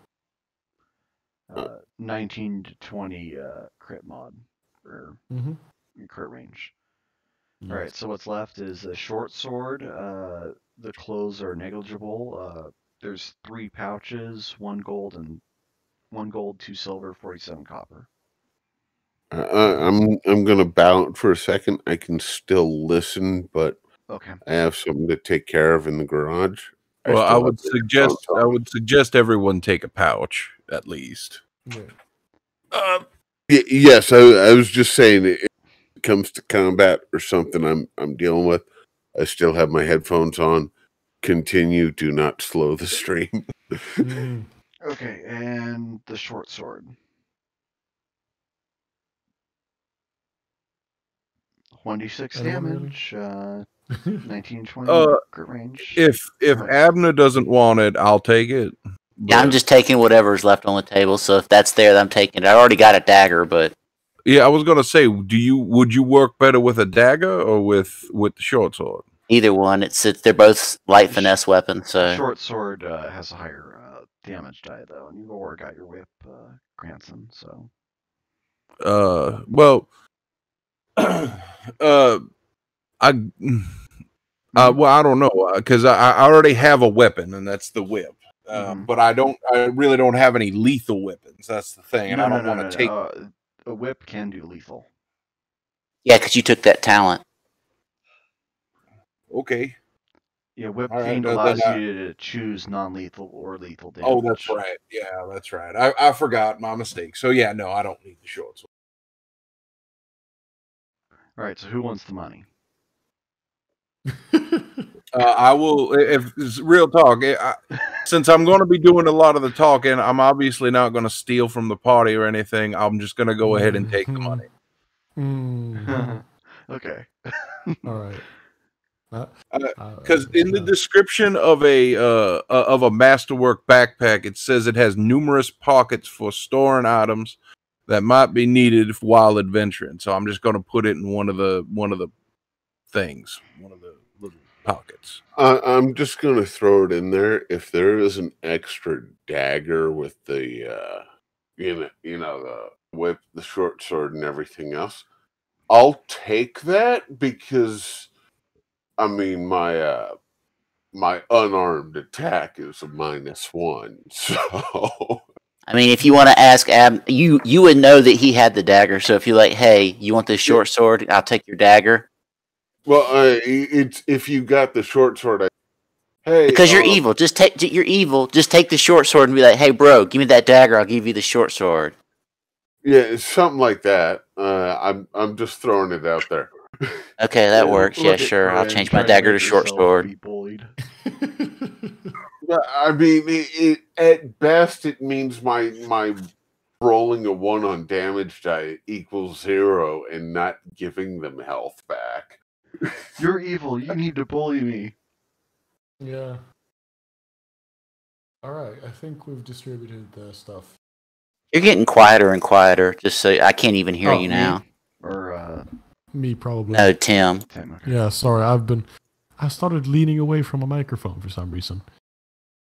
No, it's just 6 sets of clothing left, and I'm just assuming we all put one on underneath all the other stuff.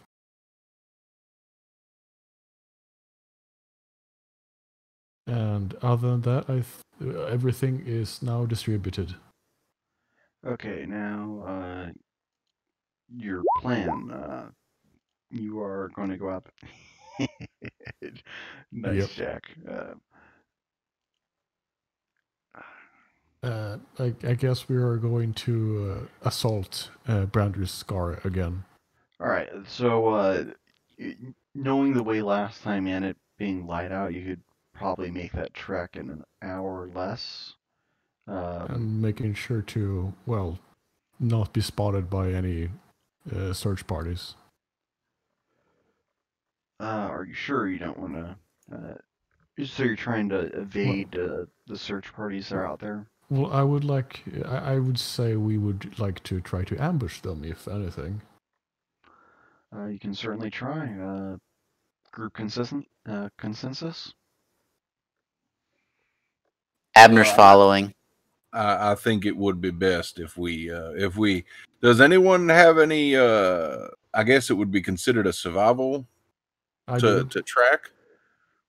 Oh yeah, I can do that. Well, not that it might be necessary because you could clearly hear, well, after you've left the manor and walked out the front gate, you can clearly hear in the distance the dog barking, so you can follow the direction.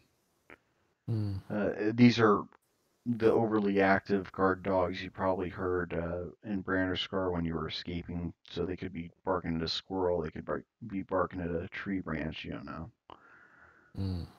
Sure. So we want to attack them? Okay, so let's do a group stealth check. How do group stealth checks work? Everyone in the group rolls stealth.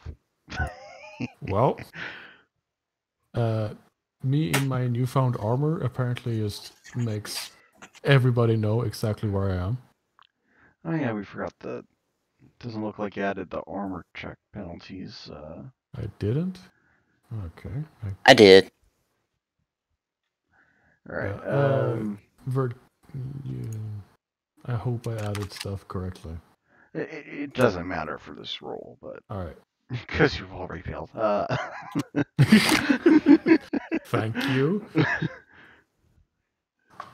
Because, let's pop this out for me. Plop. And plop. Alright, as you approach, you can notice that they are leading the dog, which is now started sounding closer and closer as you travel. There are two guards, armored and armed as they were last night, with the chain shirts, the talon guard tabards, long swords at the ready, their shields out. The guard dog is somewhat impatient and starts rushing towards you guys. Well, I strike. Oh, all right. I would like to roll for initiative. Roll for initiative, yes. Well, what I wanted to do before that was use the wisp, which would be trailing just behind us, not necessarily in a hidden position, but to fire off just a fucking cantrip of shock towards the guard or the guard dog. Roll initiative. You don't. Okay. You don't get the first move inherently. All right. Well, no, we failed on that. Like that is the action of the wisp of, hey, we're trying to ambush people, they're coming at us. That's essentially our warning to roll initiative. Is wisp trying to go, hi, I saw it, even though all of you are stupid. Yes, quite. All right. So initiative. Initiative would be main under the standard character sheet, and then I believe we're just clicking on initiative. Yes. So I gotta. Here's mine, and then I have to open up the wisp sheet as well. What? Wait. Also, Verdant, we're getting a request from Jack to show the combat map if you do have one. There is actually no combat map for this because this is in an unmapped territory for this. Guard controls are at the moors, so best I can show you is the Branderscar map, which we're not going to be on for a couple more minutes. Does the Branderscar map have a like wilderness area either to the north or some side of it that we can just use as a temporary visual? What you Uh, what you can do is just have a plain white map and then just draw some rectangles if we really want the map. Yeah. fuck it. I'm not. Oh, there we go. There is Willem and I see nothing. initiative roll. No bonuses for initiative. Unless do I Roll get 20 initiative? flagging. Okay. Go. Yeah, I think.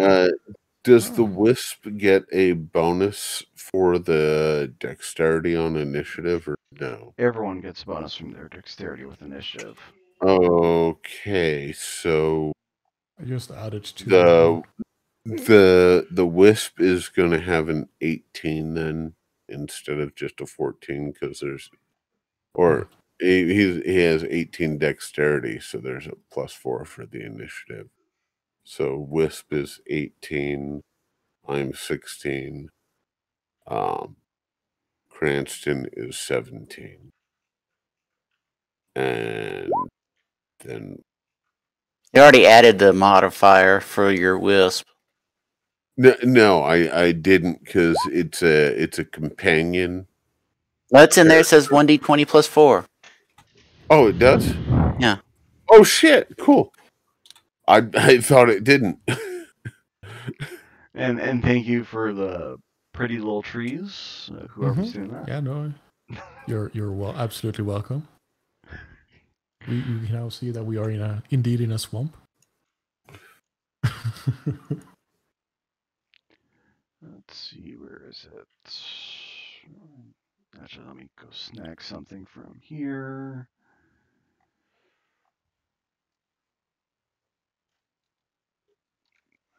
Okay. God, this makes it easier. Thank you, Corn, for letting me know that was fact. I didn't know it was on the companion sheet. Okay. Pop off. Want this.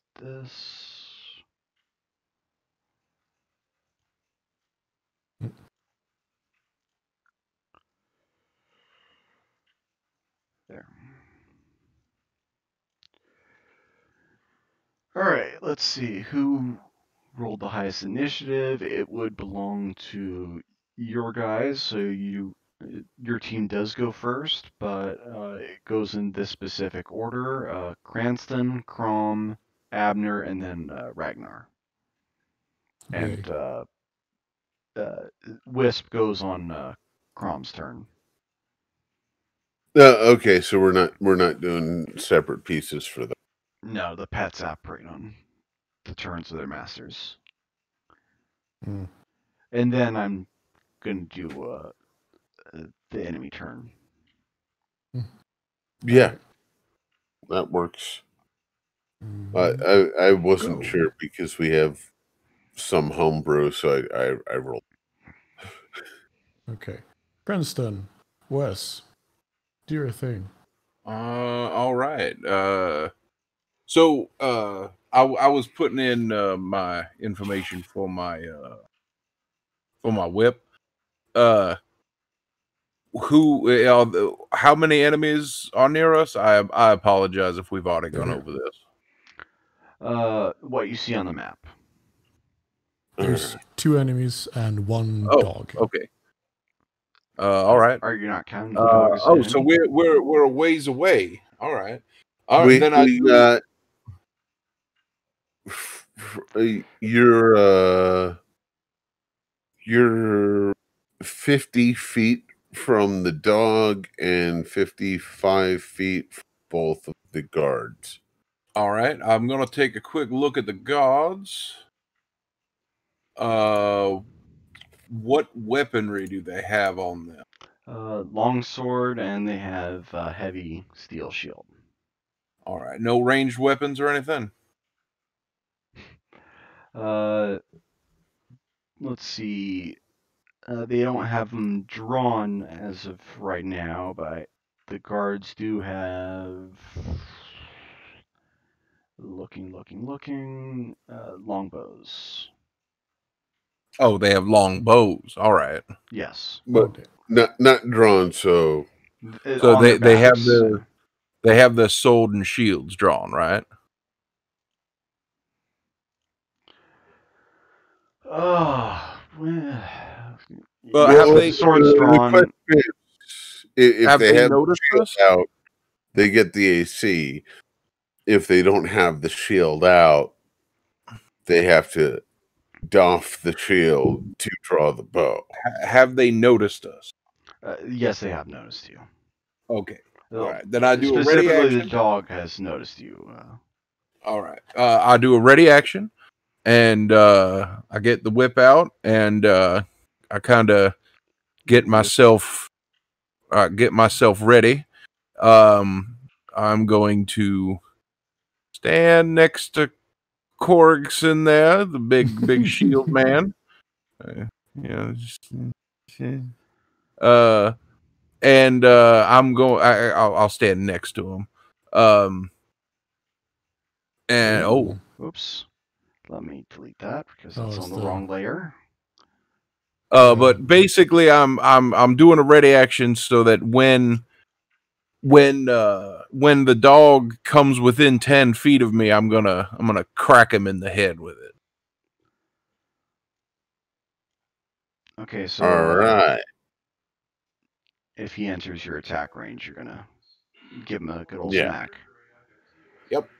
Well, this is really fancy. Dog jumps within 10 feet, he's going to get a walloping. All right. And Here- I'm intended to do lethal damage, case that needs to be clarified. Yeah, can we house rule the only time non-lethal damage is done is when it's specified a sounds function reasonable. of the ability? There we go. You got your battle map as courtesy of Jack Can't Draw. Thank you. Thank you, Jack. Shit. Thank you very much, Jack. Awesome. Hello, Jack. You're such a sweet boy. Wow. Why do we need to make everything so weird? Because funny. Okay, so that Oh. was all right. That was Cranston's turn. Now it's Crom. So what I will do is open up the character sheet on that layer of the page, and for the dog, I will go with an exhausting strike. All right, and that hits. Let's see the dog's fort save. So fortitude Did save. you spend a spell point, or is that a? No spell points Okay, spent. so it just fatigues the dog. So it fatigues the dog. If he makes the save, it is for 2 turns. He makes the save. So So he's not fatigued. Okay. well, no. It's he is fatigued for 2 turns instead of 2 minutes. Whereas if I spend a you're spell referencing point, if you spent a spell point. well, I thought the spell point was exhausted as opposed to fatigue. Did I read that wrong? Without spending a spell point, I have it on my screen here, which Yeah. is going to be recording. The subject of your ghost strike becomes fatigued for 1 round per caster level. Fortitude negates. Period mark. You may spend a spell point to increase the effect to making the target exhausted for 1 minute per caster level. Fortitude negates. On a successful save, the target is still fatigued for 1 round. Unlike regular fatigue and exhaustion, these conditions end as soon as the duration expires. Okay, so I misunderstood. So I'm making delineation when you have the advanced condition on a failed save that just fatigues for 1 round if it fails. Yeah. That was the mistake I made. Is I thought without spending a spell point, it was 1 round per caster level. With spending a spell point, it was 1 round per minute of exhaustion versus fatigue. And you had the wide opening, just bleed that sucker. Alright. Well, I mean, I thought with my understanding of how it was going, was Oh, -2 strength and dex for minimum 2 rounds. That's okay. what I But now that. thought would be the minimum. So is it William the Wisp now? Yeah, William DeWisp can go. Well, Willem de Wisp. So let Excuse me. And unless you want to move Crom or something. Well, for movement, I would. I mean, I don't think I need to move in any real Okay. fashion. So we'll go with Willem de Wisp, and Willem de Wisp is going to go with. Yes. Okay. Let me reperuse this real quick. Going to use one of Willem de Wisp's spell points, and shit, I need to reopen that. And I'm going to go with create.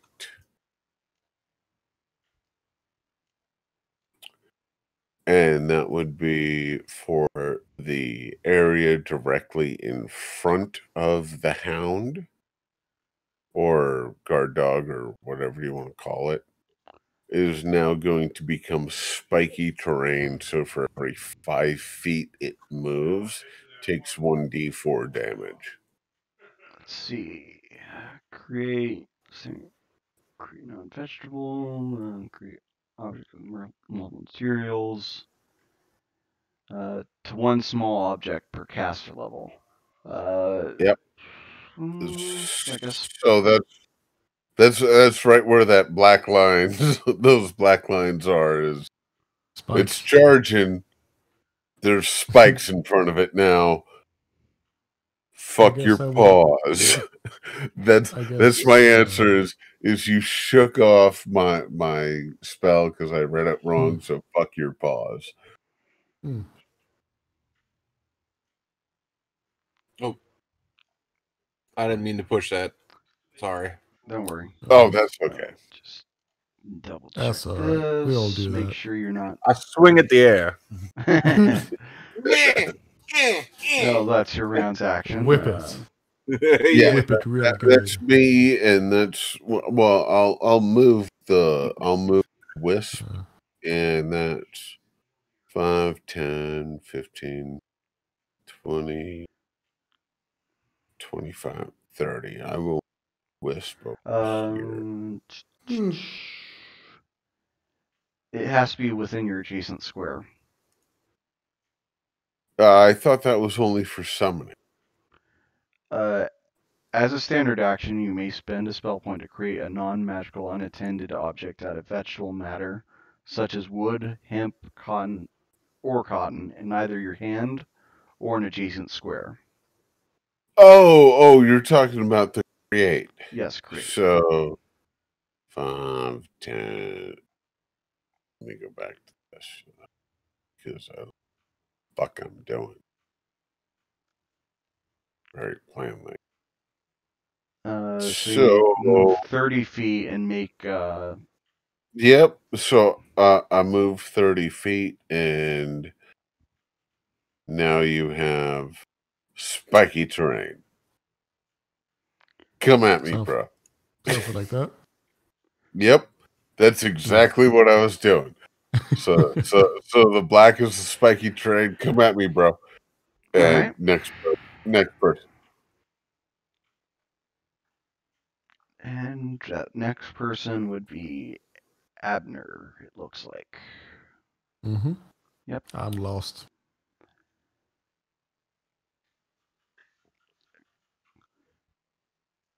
Corinne? Yes, I'm just thinking, I'm going to do some philosophizing, if this will work. Philosophizing does work, yes. And I want to use detect good. Let's see, detect good. That is okay. as Inquisitor. Yes. You probably have the ability written out, so I don't have to. A second level, at will, an Inquisitor can use detect chaos, detect good, detect evil, and whatnot. How do you measure distance? There's up to the left. You see the thing where the tools. Yeah. Fourth from the top. Yeah, so you're Abner. So I think you can see what I. Yeah. Exactly. Yeah, so I'll be able to see everyone in a cone in front of me. All right, and But it's going to take 3 turns for me to detect who is who. Right now, I'm just going to be able to say, yes, there is good here. Yes, there is bad here. I think it would be valuable to establish this, right? Should we just use snap to center so we don't get, 60.9 feet? It's either 60 feet or it's 60 feet. Yep. Are we going to do it like this? And in the cone, you do, in fact, detect the aura of good. Oh my god. There William is the indeed Wisp. a good boy somewhere in that direction. It's William the Wisp. There's a good boy. It's a good boy. Unfortunately, somebody didn't snap his neck when the chance. And Jack, yes, we are the baddies. Is there a way to project a cone shape on here? I could do a circle, but There is a tool set to do it, but I don't know. Polygon line. And I can do that for you if you want. Real quick, I think. See, purple. Ask. Something like this. I don't. Something like that. I don't see anything. Oh, you don't see. Oh, now I'm seeing it. Now I'm seeing it. I guess that works, yeah. we'll call that the 60-foot cone. Yes. I can't draw a perfect 45-degree angle cone, but the game probably doesn't expect you to, considering the cones normally, when I see them, they normally just flatline at the end range. Yeah. And then they... Oh, well. Nice. Yeah, it's a cone to the degrees of your character. All right. So, it's my turn. If there's nothing else that Abner will do. Let's see. Detect evil, presence or absence. Yes, there's the presence of evil, or presence of good. And yes, it is Ragnar Corguson's turn. All right. I will advance 20 feet. And I will try to hit the next person. There. Okay. Yep. You can move 20 feet. And... Yep.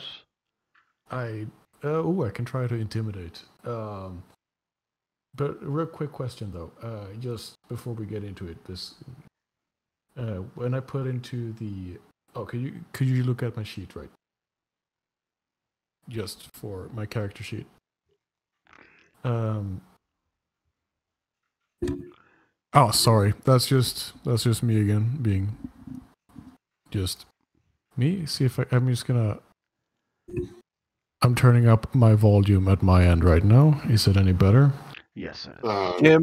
Tim, stop being so casual and Swedish and leaning and all that. I am so sorry. It's nighttime. Okay, it just happens. He apologized for who he is. I'm so sorry for who I am. I'm sorry for being white. I'm sorry for. I have no fucking clue, to be honest. maybe. Or maybe it's my ancestors who actually went to Canada. He must be French. I mean, Caloris Rex wouldn't stand for. Oh, whatever. Anyway, Verd. All right.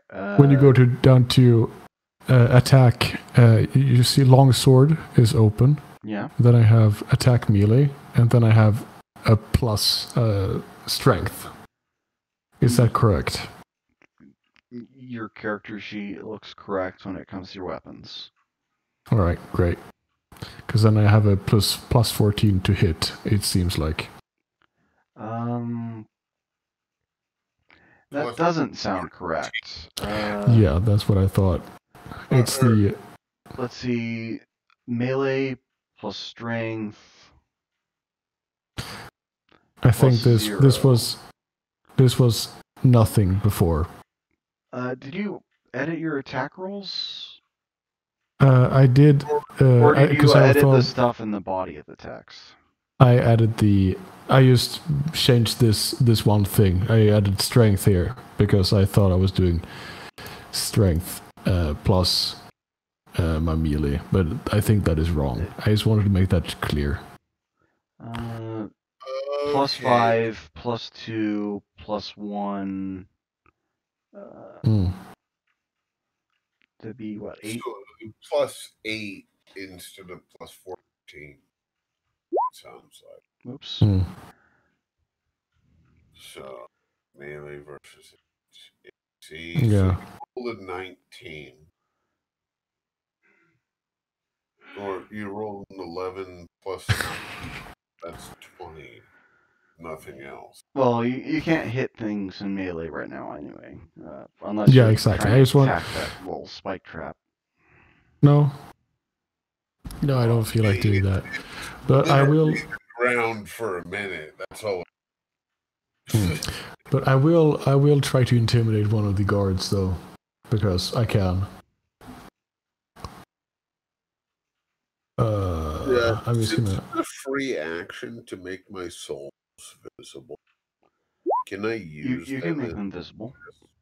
Though I'm pretty sure after you cast your spell, the creatures around could see your wisps appearing thanks to your witch mark. Yeah, no, or magical they signs. do. They flash, but I was just wondering, free action. All right. Can I use them to try and sort of flank and maybe if the DM allows it, give a bonus to Ragnar for intimidation? Oh, I see what the problem with your sheet was there. You still had the 2 temporary attack from Inspire, Courage, and Serendipity, or whatever it was called from Corinne. All right, so now it should be just thank you. plain +7. From Bard and Cleric bonuses stacking. Yeah. Yeah. All right, sweet. And now also, if I didn't specify earlier, I just want to, since my souls have a 50-foot range return, I want to keep one of them in the same square as anyone party. Okay, you hit this guy with your Intimidate. It passes. Sweet. And I'm gonna remove that. All right. Circle. And it's now their turn. Nice. Let me just double check. Roll perception for the dog. Spikes. Also, I'm just Wes, do you just ready your action to hit stuff that came close to you and not move up with me? I don't know if that would even be possible. I didn't. Under normal circumstances, because I didn't use my full move action. Yes, but I will leave it to the DM's discretion. Yeah. All right. Let's see. This boy is going to charge you. The Intimidator one. Ooh. Yeah. You made him shaken, but he's not stirred yet. Oh, he will be. Can That means the dog has to run through the spikes.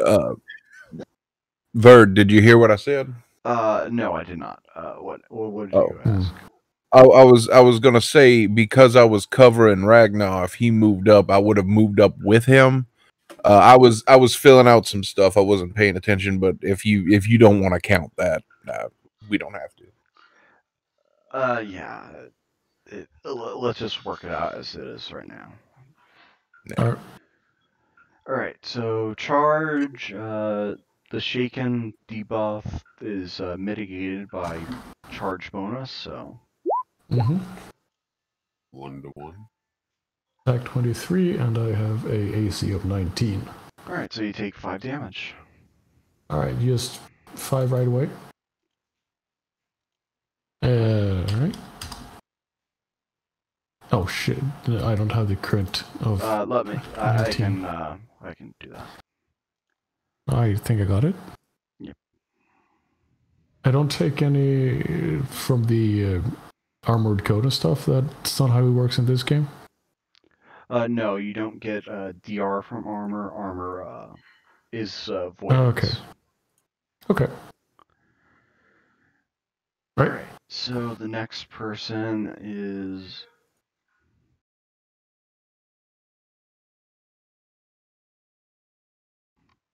All right, the next person to move is the other guard.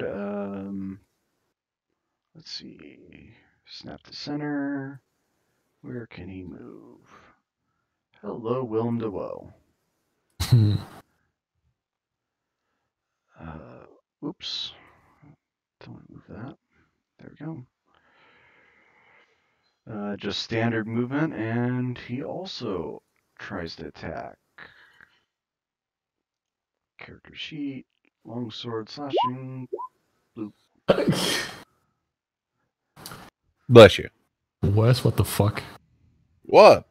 All right, so does that hit?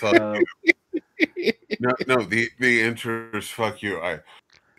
Level 2, and he has an AC of 16, and you got an 18. The answer is fuck you.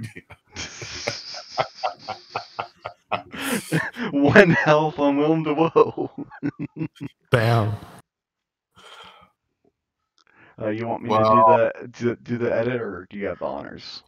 Hold on, I have this. Unfortunately, since I'm using Tor, I have to keep them open. So William Dawoe, here we go. Sheet, edit, and that should be current. Okay. I'm gonna be AFK for about 3 minutes. So talk amongst yourselves. Would you mind just the wolf's actions real quick on whether or not he runs through the spikes and detects which one?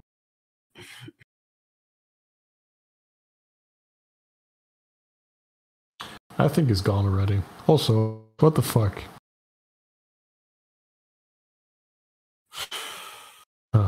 Sigh. Well, let's put it this way. What people don't realize is I already burned a spell point, summoning Willem. But I can just burn another spell point to summon him back. True.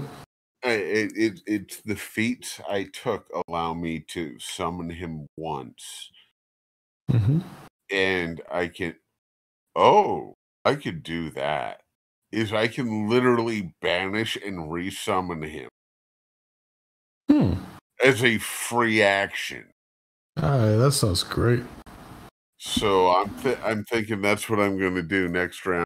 The free action of banishing Willem. I can't use it. Well, if he said we take the same turn, I could attack with him before banishing him. I did roll for both. DM decided to pick same turn. So, does the master or the slave first? I would say the slave goes. The slave moves before the master raises a finger. All right, I'm back. All right. So, Dogo. Yes, the Dogo's turn. Let's see.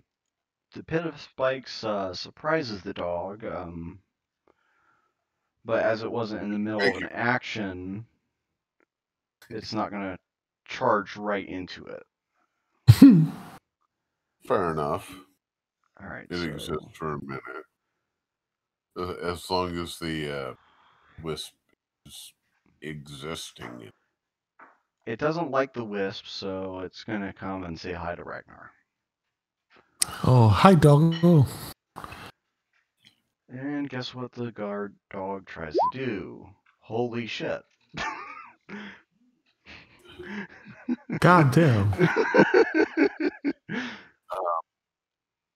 So I get that's 15 damage.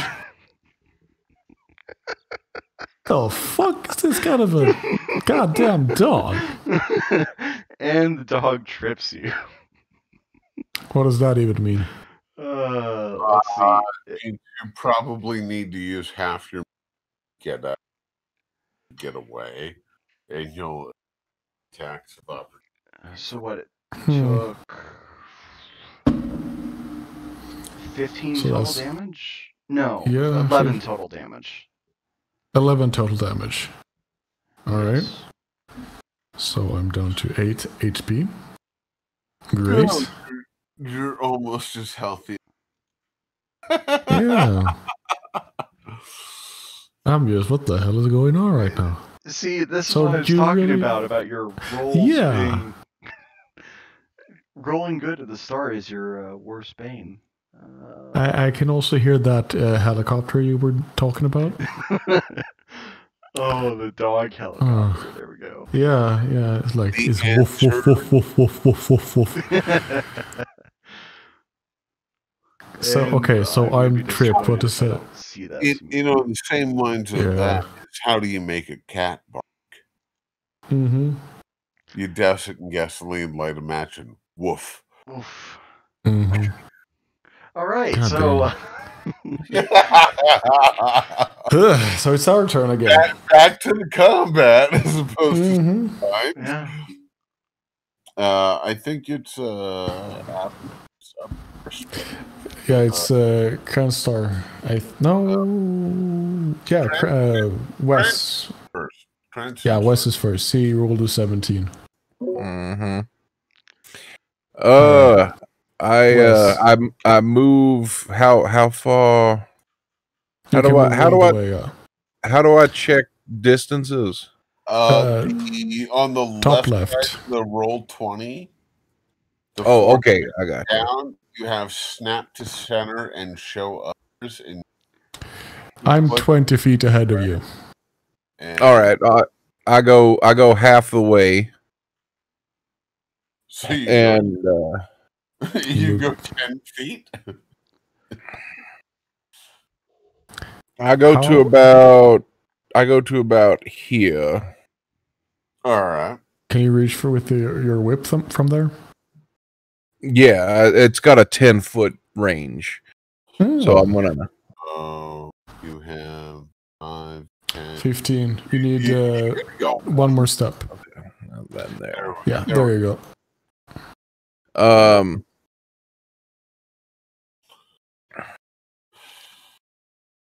Actually, the whip has a 15-foot reach.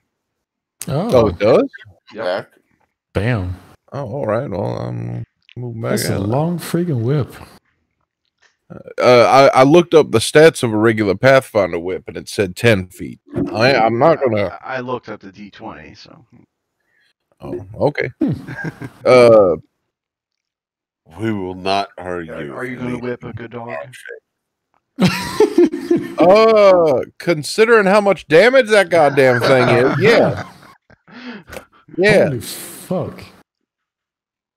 All right. You can make your rolls. Whew. All right, you hit. You do 5 slashing damage.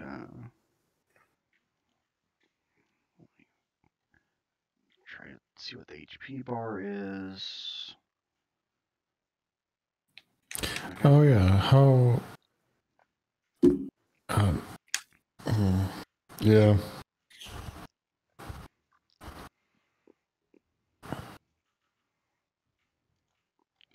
And for those of you watching the stream, let me. Wow. Or sorry, not those of you watching the stream. For those of you great souls that are rewatching this on YouTube or something other. That's the guard dog. Okay. And can I inspire courage too? Would you consider that part of me talking, or what? I say make a performance out of it. Well, first I got to see what the action is. I don't remember this off the top of my head. It's inspire courage. It's well, I know one what of my. the thing is. I'm seeing what action it uses because you have to start it with a standard. Oh yeah, it's And standard. use the standard to attack. All right, so I guess I'm up next then, right? Yes, Crom would be up next. All right, so I have a question under the conjuration sphere. Lingering companion form. Mm-hmm. Since I have lingering companion and the other talent that goes from 1 minute to 1 hour, companion takes it from an hour to a day. It says you may dismiss and resummon this companion without having to spend any additional spell points that day. But it will still cost an action to do so. Okay, that was my question: is whether or not it would cost an action to do so. All right, so can my companion You can go 5 before? foot step. No, like yeah, can it go before me? Because I rolled Yes, 2 initiative. it's a part of your action, so you can take it in any order. Okay, so then I will. Where's it?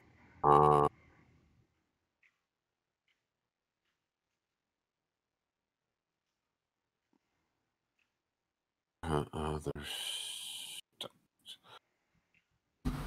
double. I don't want to double my spike barrier size. That's not correct. So I will use. No, if your wisp uses a spell while in melee range, it will provoke an attack of opportunity, and it will, if hit, will be forcefully dismissed.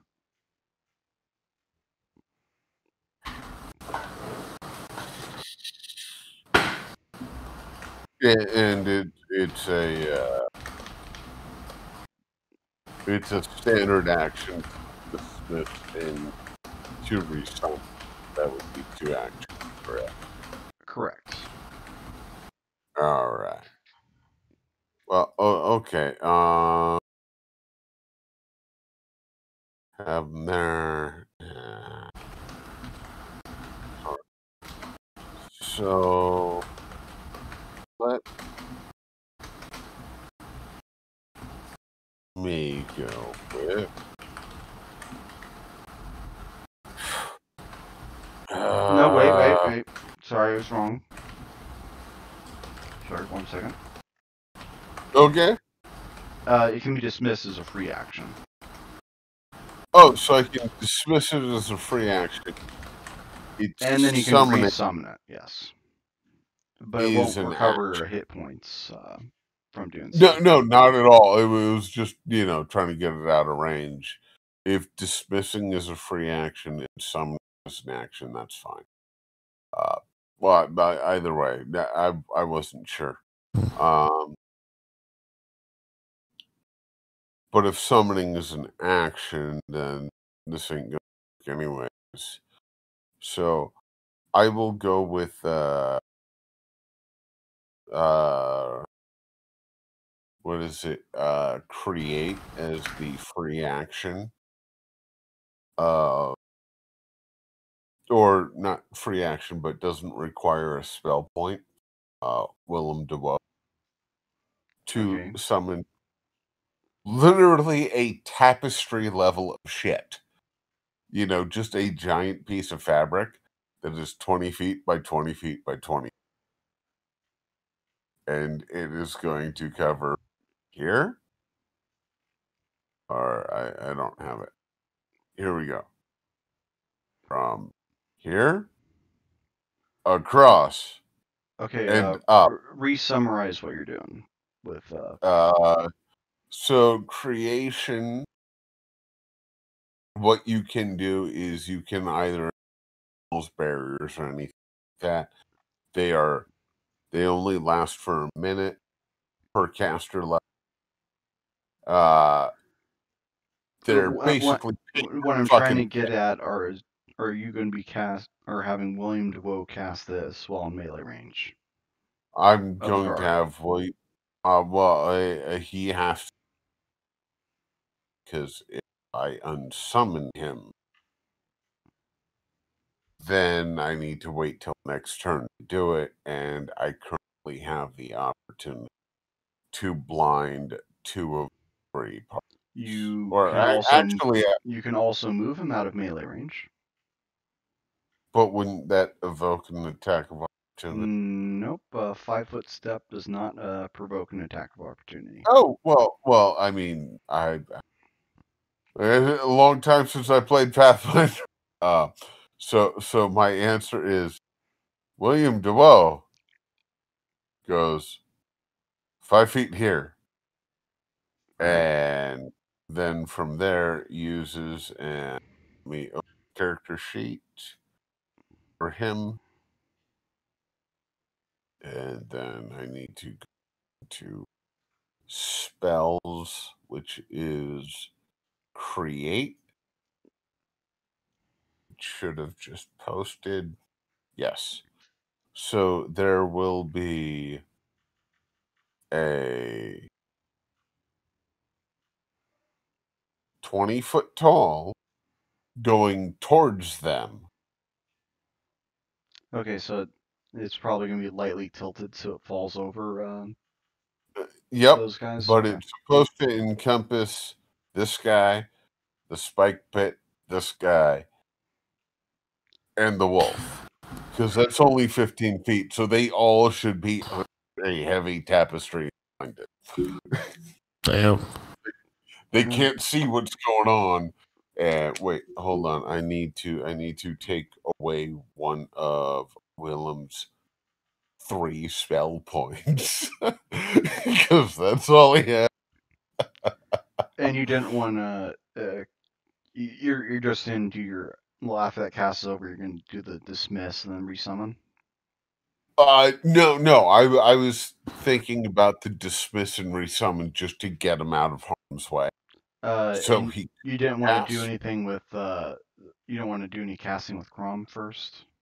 Oh no. Well, that's why I was asking which works, because I was going to attack with Crom and use to the wisp to blind everything, essentially. The theory is Willem, since he has a sphere of creation, makes a giant flammable banner that drapes over everybody. Crom lights it on fire by attacking somebody with a firebolt. Damn, okay. Does it not take? How long does it take to spread? I don't fucking know, your DM. But, theories. So, yeah, it's, take this. I have.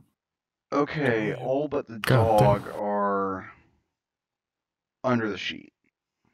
Dog moves out of the way as soon as that pops up. So which means this guy is. What do I use for this? This is probably the better one. Wait. does he get an attack of opportunity because he moved out? No, 5 feet. And besides, Oh yeah, he's 5 foot. Yeah. And I'm 5 foot. cripped.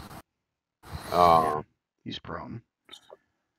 So I But will. these guys are entangled and well, they're actually blinded a little. So oops, that's not it.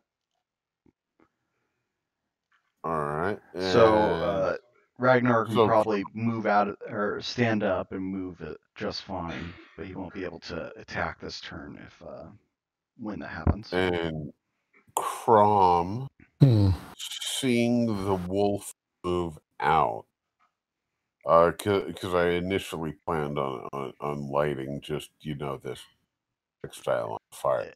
Would you allow me to change that to a bleeding wounds ghost strike?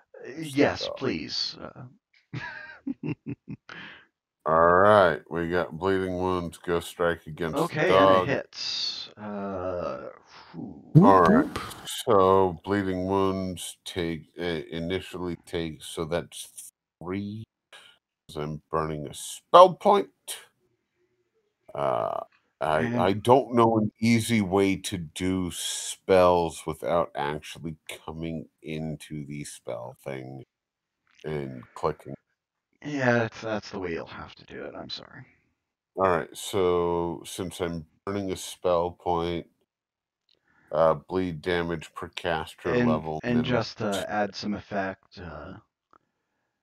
Willem de Woe casts this big carpet-like fabric into the air immediately after moving out of sword's range of the mean good guards, because Corinne's detecting good still. No. He did good, and the only thing that was good was the dog. Actually, We don't know that yet. That takes 3 turns. Actually, now that the dog is outside the cone, you do know that the dog. Well, yeah, you don't know, but the guards are good. Oh well, we don't know, but the dogs are the dog is the only good one. And then seeing the dog sidestep out of that big fucking sheet, Crom casts this big massive soul energy, and the dog starts bleeding profusely. So that would be minimum is 2, 1 effect. So that would be 3 damage to the dog immediately. We went over this. It's one per caster level without spending a spell point. It's 2 per caster level when you spend a spell point. You don't add the 2 numbers. Okay. So then 2 caster level would be 4 then, because spending spell to bleed would be 2 for level 4 2. I don't know how to code that into the you click in it. You got the descriptor right there, so that's good. Yeah. Okay. So the dog immediately takes 4 damage every turn until 2 damage every turn. no. You did 4 damage. Okay. Yeah, I'm caster level 2. Yeah. So it takes 4 damage. I forget these things. Yeah. I'm the only person in the party who's caster level, character level, and that changes things. The dog, feeling the pain, the wounds, yelps out, and dies I don't somewhere very disappointed. I don't even think I actually can stop it. It just takes 4 damage every round. Unless someone applies healing to it, yeah. Or it dies. All right. So next would be Corinne. Going to continue detecting. Second round, I should get the number of evil or good auras and the power of the most potent aura.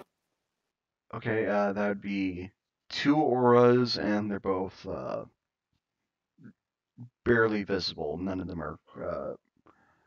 are divine casters or very high level.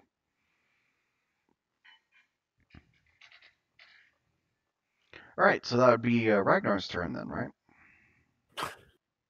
Well, his opponent is what, blinded right. and entangled? Let me see. Standing up from. Yeah. Because Well, his I'm opponent fairly can't- certain you don't want to stay in prone. So No, God no. yes, I don't prone, think I can prone is really do bad, anything from here. is the big bad. It's the big gay. All right, I get out of it. Okay. Prone is move opposed. action to stand up, and you can take a swing against your partner there. Oh, I would love to do that. Do I get some? Does he get a decreased AC for being entangled? Yes, he does. Sweet. Then I want to do power attack because I get -1 penalty. All right, so his AC is 2 lower, just for reference. And he's intimidated and stuff. Well, that doesn't change his AC. All right, good to know. How do I put in a -1 to hit for the temporary? Put it in temporary, yeah. Yeah, and- when it calls for modifiers, there. you probably can do it there. All right. Quick question for the DM. Quick answer from the DM. Since I'm using spell level 1 for my spell points, I'm probably just going to use per day as spell level 2 for William DeWalt, and then subsequent for any other companion, so I have a way to keep track of it. All right. Okay. Yeah, I just wanted to make sure we had a thing on keeping track of it, because we don't your standard spell check offs. Please continue. All right. Yes, you hit, and you deal 8 damage. Yeah, thank you. I was just about to say that. Okay, so. And I managed to roll a 1. How do I am used to rolling so bad today. I tell you, it's the curse of rolling well in the first session. Yeah, it's crazy. And I think that was the attack roll that I do have. Okay, so this guy's 5 HP. Yeah, I mean, what? Yeah. And then it is... Would you kindly remove that boot from my character? I can kindly remove it. Thank you. If I can find the boot.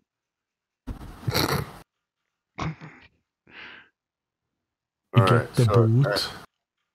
I think we got Wes up now. I found the boot. There we go. Nice. No, Wes has already done his stuff. Yes, he already whipped the poor, innocent, good boy. That was last round. That was last round. No, that was... It was me. No, Ragnar's the last person move, so yeah, went over Wes. Yeah. Oh. Yeah, it was just your turn took a long time, so it felt like that. I'm used to having the initiative counter on screen. That's all right. 20.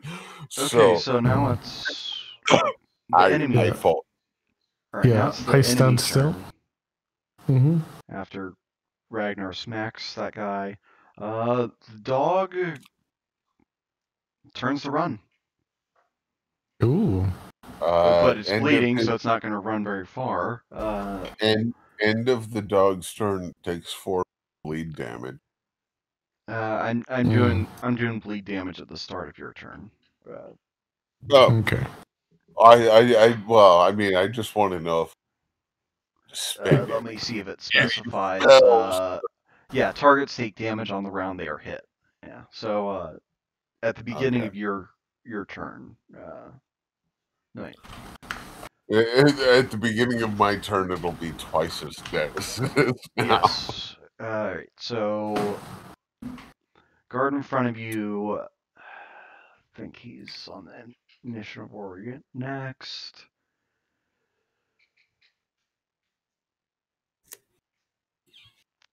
He hasn't broken yet. Let's see if I can take an action to get out of entangle. It I should be believe against that's the DC of that spell I cast. I believe that's it's a full action and minus movement for tank. The DC. Let me see if I can think of a similar situation. The DC for my Net. spell. So okay. So how am I dealing with this? Because usually the DC. I'm comparing it to a net really quick.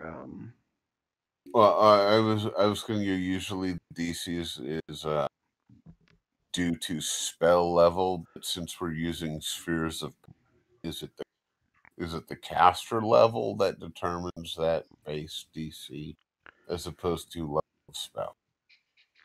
All right. The guard flailing about attacks the net with his sword. Yeah, Okay. certainly. He cut himself out, but he doesn't have any more actions for the round. Well, I'm really happy that he attacked the carpet and not me. Well, no, I mean, my question is prevalent for other spells is it the spell level that determines DC, or is it the you don't have a spell level because you're using spheres, so it's based on caster level half plus the modifier. So I think your DC with spells cast with Willem de Woe would be 11. 16. How do you figure? So it's modifier plus half. Well, he has 12 charisma, and he's caster level 1. Oh, caster. So that would be 16. If you're half of caster level 1 doesn't count as a full caster level. And 12 charisma would be just +1 as a modifier. Yeah, that's plus. Okay, so and then you add it to 10 because all abilities have a base DC of 10, so that'd be 11. So you have base DC is 10 plus modifier is 11, and then caster. Your mod.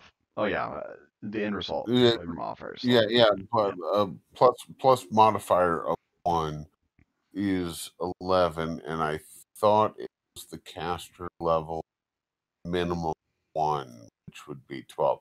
Sorry, when I was doing it, I was looking at Prom's character sheet, which level 2 spell would have been 17. You have both level 2 spell and you have +5 to your stat. So. Yeah. So William de Woe should be 12. 11. Well, it's half the caster level, and you don't have, and it doesn't round up. Well, is it half the caster level minimum? Half caster level is what goes into DC. So okay, well, let me show you the basic formula here in the chat. So no. The question is, there's some of them that say minimum 1. There's some of them that are just half, and none of them just round half. up. Oh, okay. And there's the formula in the Roll20. Oh yeah, no, not a problem. I was just asking. Half. And the next guard, let's see. I don't think he wants to. He's a little pissy too. So let's get him to start swinging. He does not break out. All right. Perfect. For creation, depending on the material specified tapestry, would that make using like a spark more likely to cause burn damage, or Uh, do we not want to get that meta? If you want to go for thematic, yes, you can try to set the thing on Uh, fire. Okay, so it would be thematic, but not technically It, accurate. it wouldn't do as much damage as, say, spending a spell point to bleed one guy out. Well, of course we know that. No, it was more the if I cover him You'd in probably be oil. assisting this guy in escaping to do damage to him with a Yeah, burning it tapestry. was. I know at higher levels you can change materials to different things. So it's like higher level. Oh, make it oil. Cover them in oil. Yeah. That makes sense. We'll Don't dash have out that. the creative aspects later. Yeah. All right. So that would be the guards round. Next would be Cranston again. Abner. It's Cranston, Crom, Abner, Ragnar. Okay. So, Wes, you're up. If he's still. All right. Okay. I'm paying attention. I'm gonna go ahead and inspire courage. I'm gonna walk on over here, and I will inspire. Are you? Oh, god damn it! Oh, whoa! I'm moving some stuff around. 1 second. It's only a hemorrhoid. Take it easy. I am going to inspire courage. On everyone within 20-foot radius, I think. Yeah. Oh, you got me too. I've showed the radius. Okay, it's good. 20 foot? I thought it was 30. Yeah.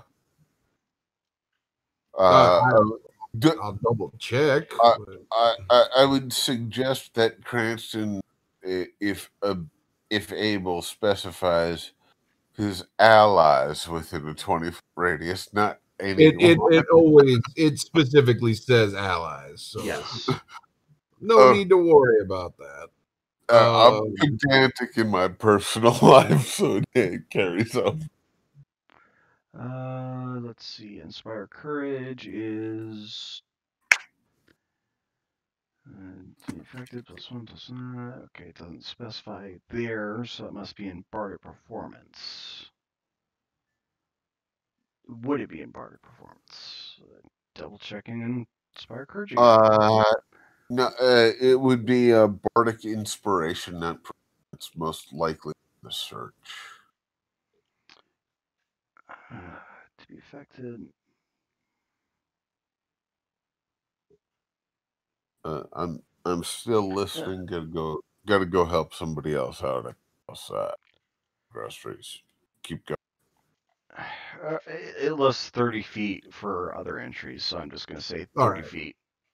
Yeah, let's just go with 30 feet. Yeah, inspire courage. Everyone has +1 to attack, damage, and on will saves against fear. +1 morale bonus, charm and fear effects. +1 competency bonus on attack and weapon damage rolls. Attack and weapon damage. So, do you want me to roll perform, or It would just be flavor. You can activate your ability without rolling. Yeah, I know, but you know, I have I don't get to use it very often, and I do an incredibly mediocre job. All right, 15's not mediocre. It's right. above mediocre. It's above average. All right. So the Wisp, Abner, Crom, Ragnar, everyone's super inspired now. Yay! You done your hair real nice this morning. You got your pretty voice, ready to sing the praises of the Lord or whatever oratory you're orating. It's all you did instead of sing You just recreated Robin Williams live on Broadway. Exactly. All right, so it's Crom's turn, and you hear a yelp in the background. It's not within your vision range, so Given my previous history and movies, would I know that as the sound of a dying animal, or animal one that dying in just pain. Yeah. well, I mean, yeah, I even put on the main map, where Crumb's homestead was. It's right on the border of the orcs, the ogres, the bugbears, and the goblins.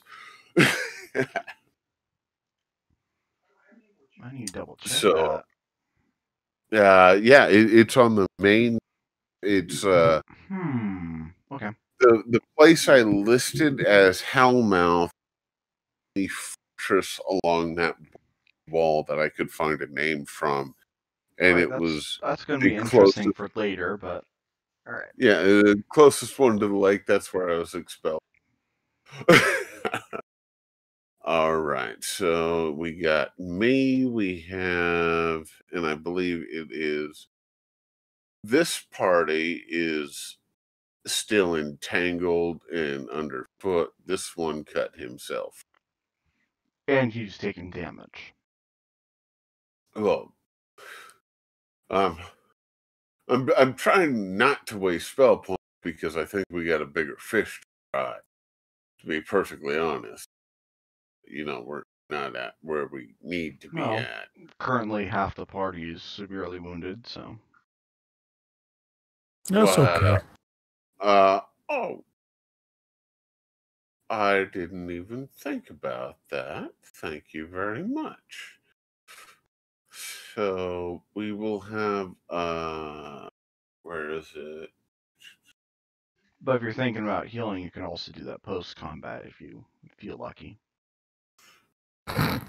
Well, that depends on how much damage is taken in the next round, to be perfectly fucking honest. Implying hopefully- I'm not gonna make it. Hopefully they don't roll a crit.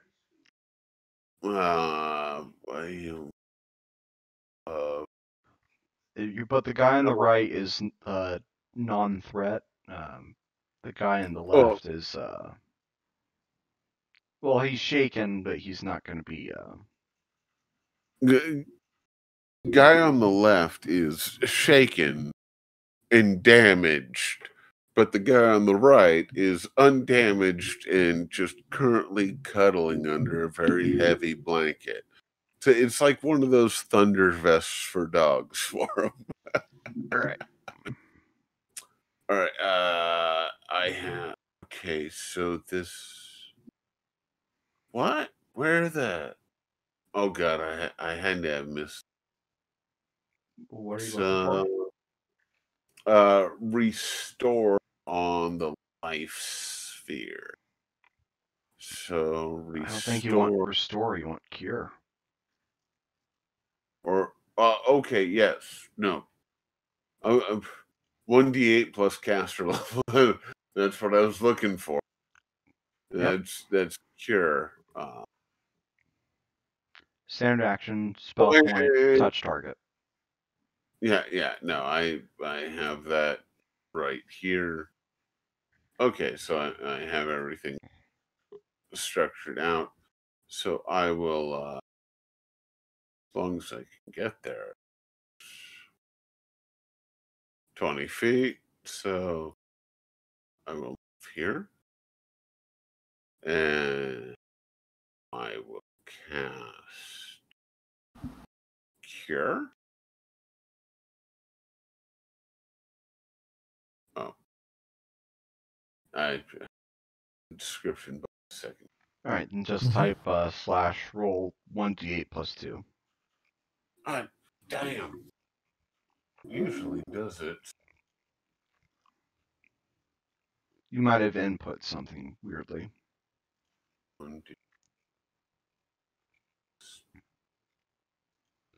Is it plus? Yeah, +2 because of caster. Oh, I see what the problem is.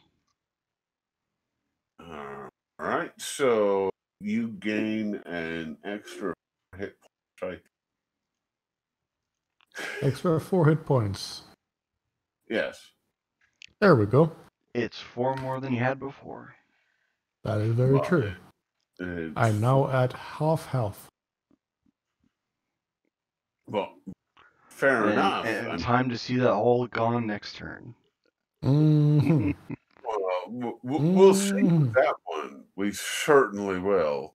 Unfortunately, falling objects does not scale with how creative the objects you make are. True. Uh, So, you done? Is it anything more? Willem no, Dafoe has action. William DeVoe is going a cage. The freed person. So, DC for cage is anything within 10 feet. Caster level is 10 plus objects. This caster level gives it a hard. It still has to be adjacent to the wisp. So if you throw down a cage, it's gonna capture Ragnar as well, unless you move the wisp into. The cage is within 10 feet. It's still part of create. Yeah, and create requires you to be able to touch what you're creating. Well, I mean, fair enough then. I will. And for the people in the back that think I might be rules luring, I'm shown the. So it's a DC of 12 that they need to deal with, bust out of it. But that should require a full round. And is your. Sorry, is Willem Dafoe still concentrating on maintaining the carpet? Tapestry, whatever? Wait, no, that's concentration? Yes, the duration on create is lasts as long as you concentrate to a maximum of 1 minute per caster level.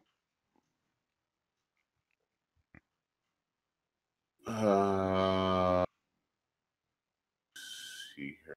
Create standard action. You can also spend an additional spell point to just have it last without concentration. Okay, so this is a question I have. You spend a spell point to not use concentration, but there's a entry fee of 1 spell point for whatever you do. Yeah, no, there's an entry fee of 1. I already pulled that off. Knocked it down. I thought it was that it's you create it and it lasts, your standard, if it's 1 minute or 1 round per caster, that's how long it lasts. Once it exceeds that point in time, you have to concentrate to maintain it. I wrote the basic summary in Roll20. Okay. Standard action. For the 1 spell point, the concentration duration's maximum is 1 minute per level, but you still have to spend a standard action to concentrate. Okay, so we'll just say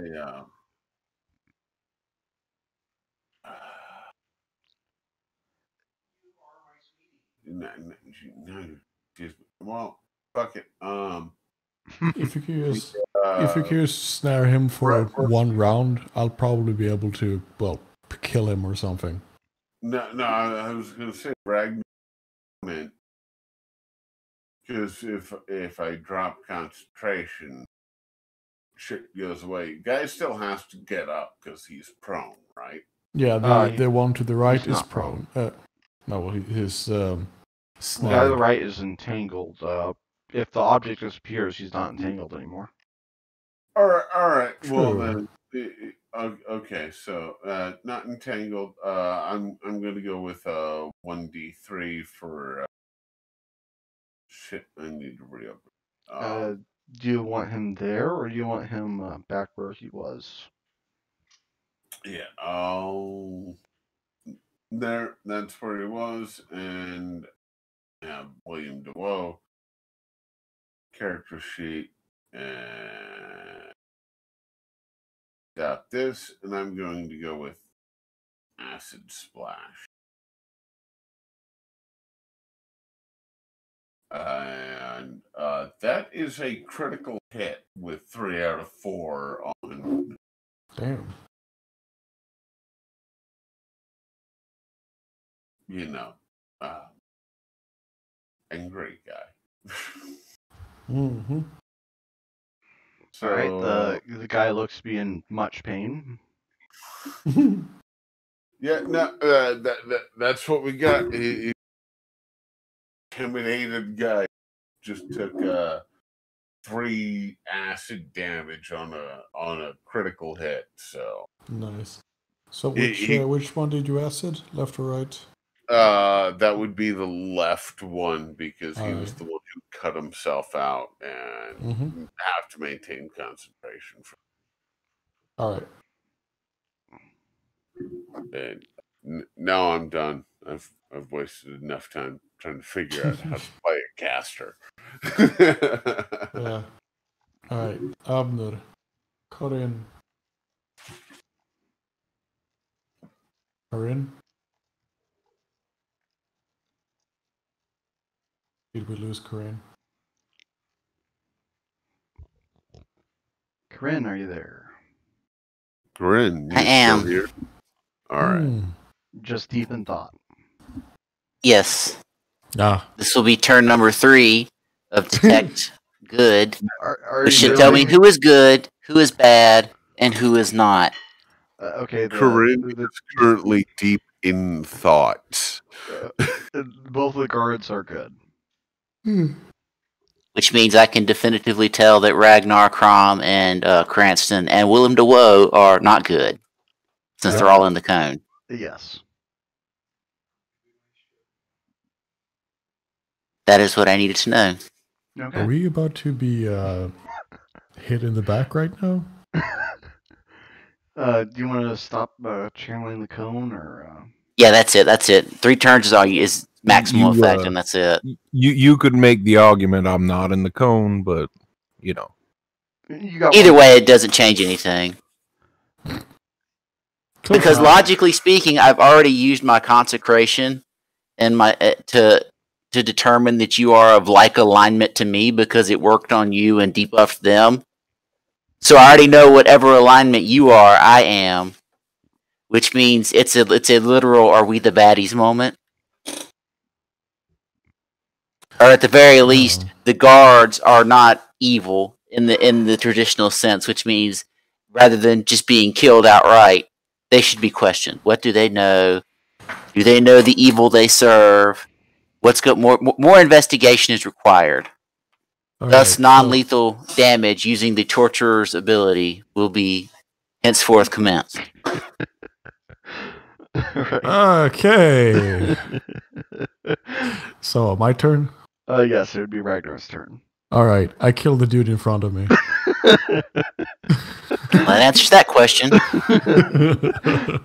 The one guy is trying to figure out this philosophical quandary of killing these people. One guy's just like, yeah, let's do it.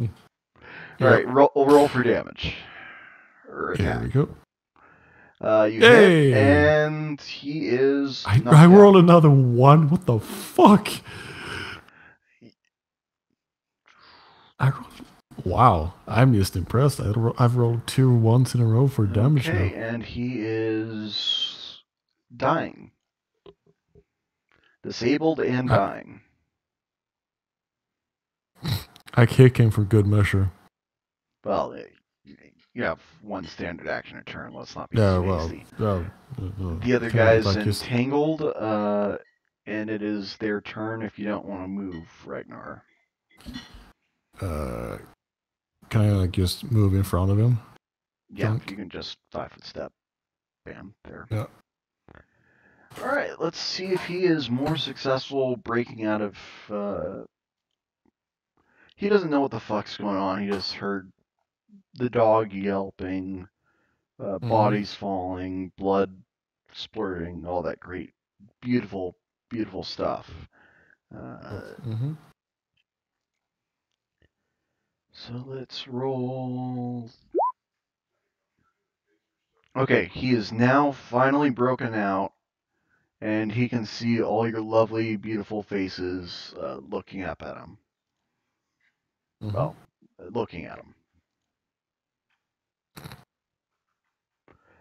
Let's see what the morale says about this.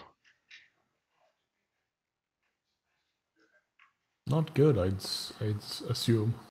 He looks immediately freaked out, but he can't do much of anything because he uses a full round action.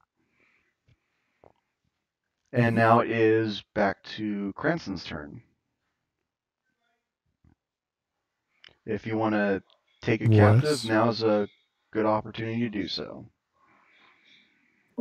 Yep, give me 1 second. He looks like he's liable to jackrabbit as soon as he's able. Nope. I want to stop doing that. Stop.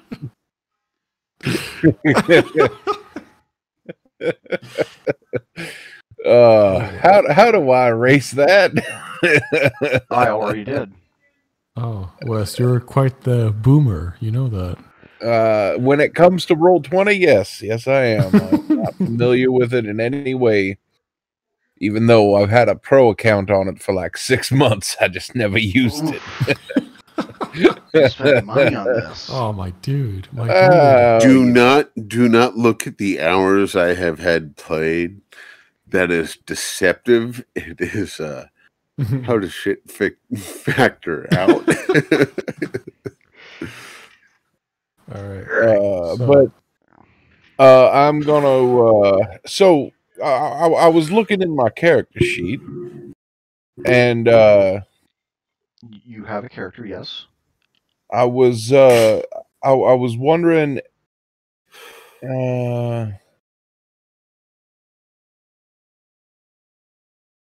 How I can because how do y'all use like grappling someone? Like what does one use? C&B.